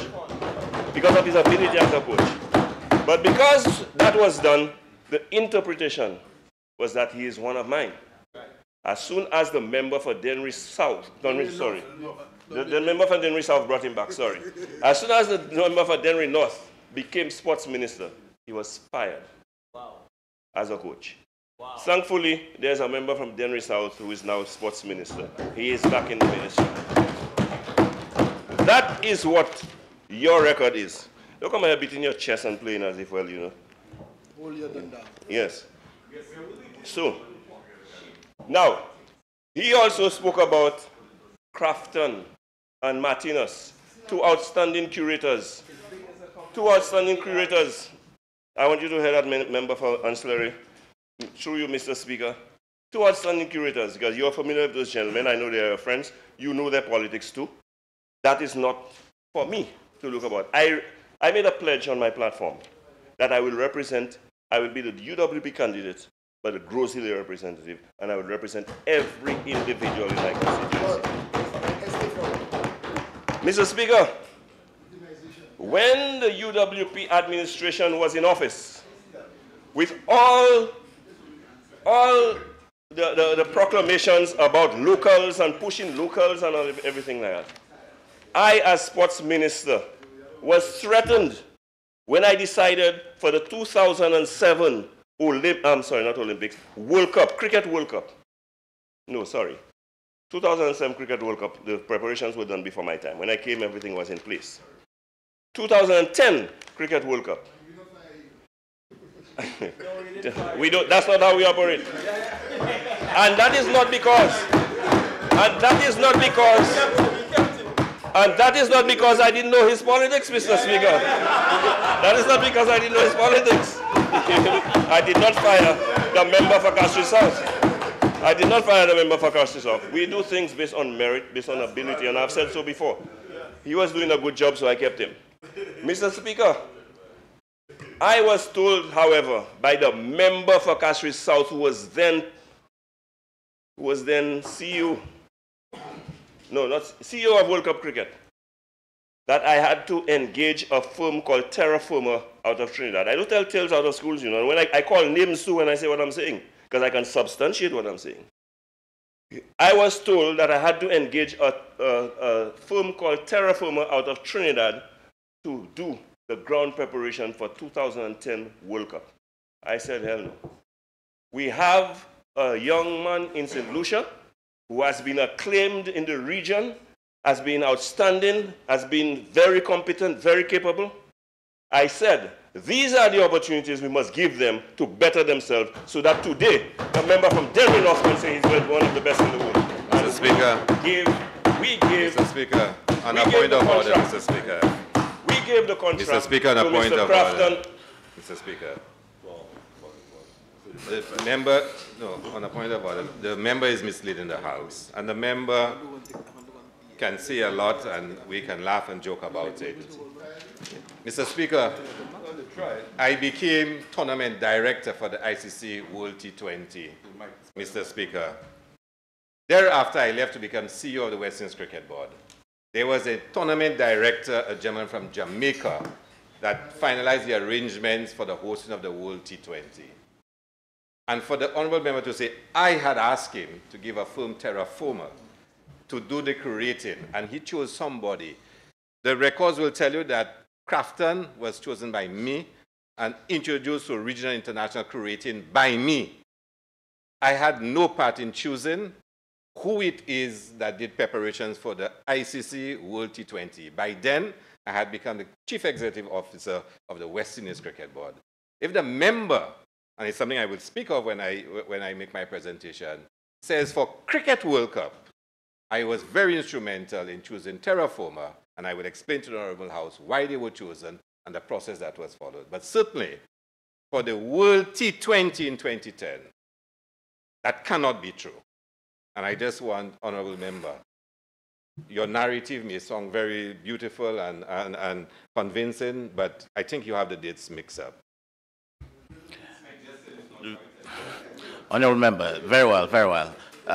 Member for Grosse Ile, I think the objection by the member from Castries South, he's saying that you may have your dates wrong. Mr. Speaker, I am guided by your advice. I do not wish to engage in a back and forth where I say this, he says that, and none of us have any documentary evidence of it. So, however, I assure you that under my watch, when it came to choosing a curator to prepare for the 2010 World Cup, it was Crafton who was the person chosen, despite the fact that Terraformer was recommended as the company to do it. I insisted that if a local can do it, a local would do it. And that is what was it. Crafton was given the contract to prepare the entire playing facility. He was given the contract to prepare the entire facility.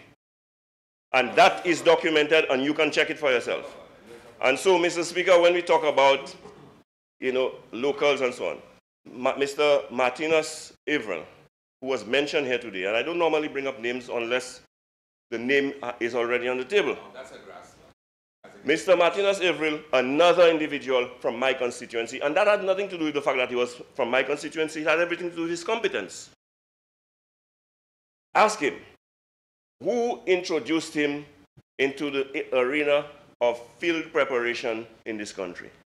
You remember there was a playing field in Castries near the Fiji airport. They called it SAB. You know why? There was not a blade of grass on that facility.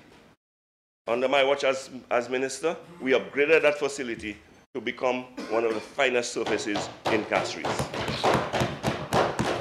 And so, Mr. Speaker... Honourable member, please be advised you have 15 minutes in which to come. I will take less than that, sir. I know what I'm saying. It does not go down well with some. It is a hard pill to swallow, and they wish that I come to an end as fast as possible. I will relieve those who are stressed as soon as I can. Mr. Speaker, and I want to say to you that even today, this very individual continues to do work on playing facilities, on playing surfaces in this country. For the Windward Island School Games, Mr. Minister, if I'm not mistaken, and for other work. So it is not as if and when you see the members on the other side, Mr. Speaker, call a name, there's reason behind it, you know. There is reason behind it. You have to be thoroughbred, no impurities, no doubt, no questions.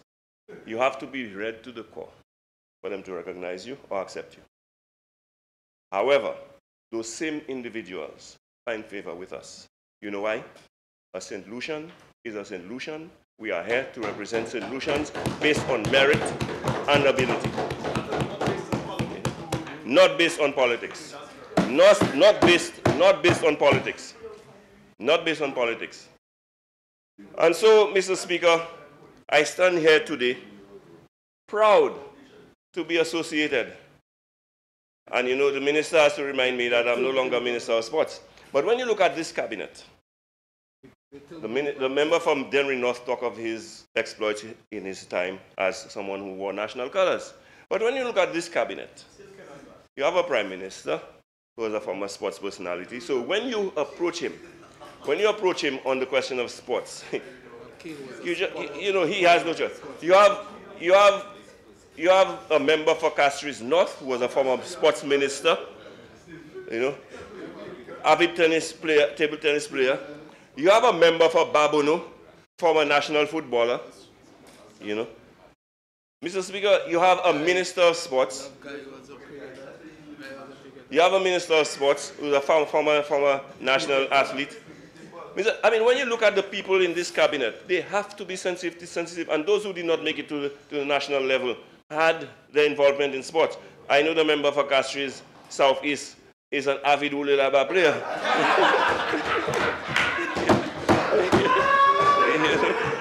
You know? So, Mr. Speaker, the sports, you know, the sportsmen and women will be well represented by this government.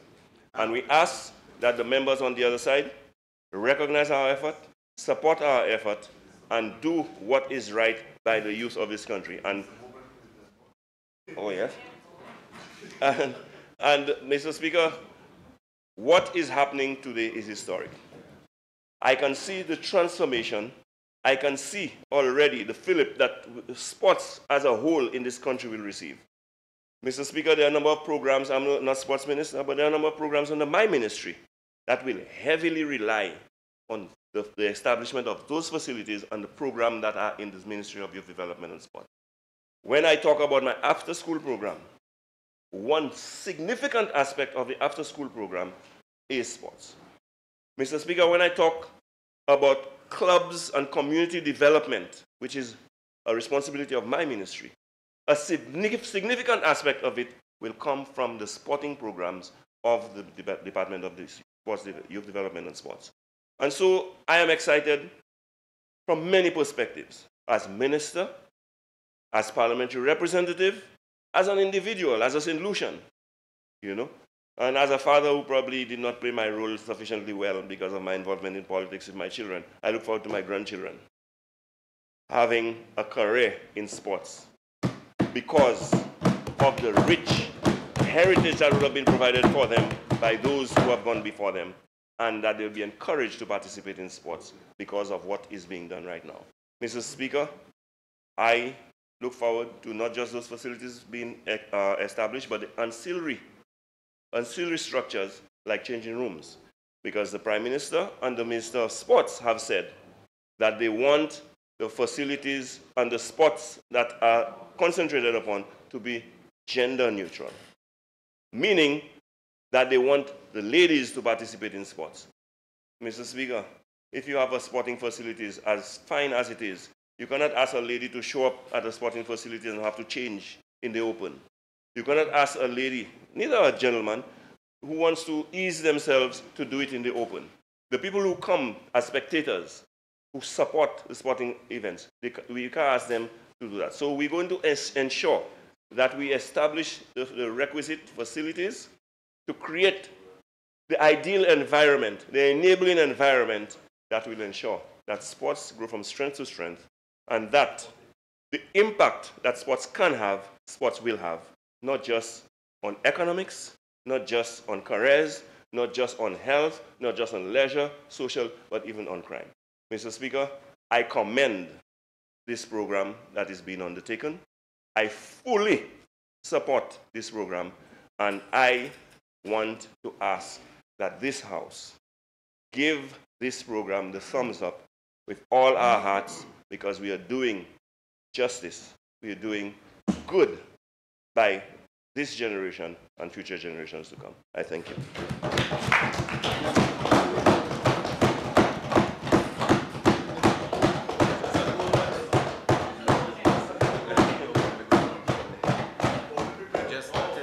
We started at 12 o'clock.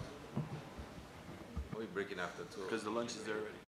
Yeah, but people can go and have lunch and come up. I mean, why you behave yourself? We're having a conversation. Yeah, but we're not going to be finished. I mean, Huh? we're not going to finish. Because we're going to break for an hour and a half and then start It's not late gonna again. finish. Okay, no, it's up to you. But I mean, relax. This is not a playground. This is not children. Behave yourself. Honorable members, we're trying to, let us try to resolve something here now.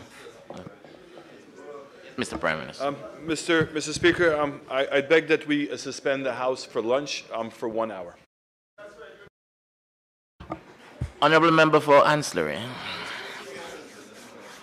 Honorable member, you need to be a little more controlled for the time. Yeah. Honorable members, the question is that this House will be suspended for the next hour. I now put the question. As many as are of that opinion say aye. As many as of the contrary opinion say no. I think the ayes have it. The ayes have it. House is suspended for the next hour.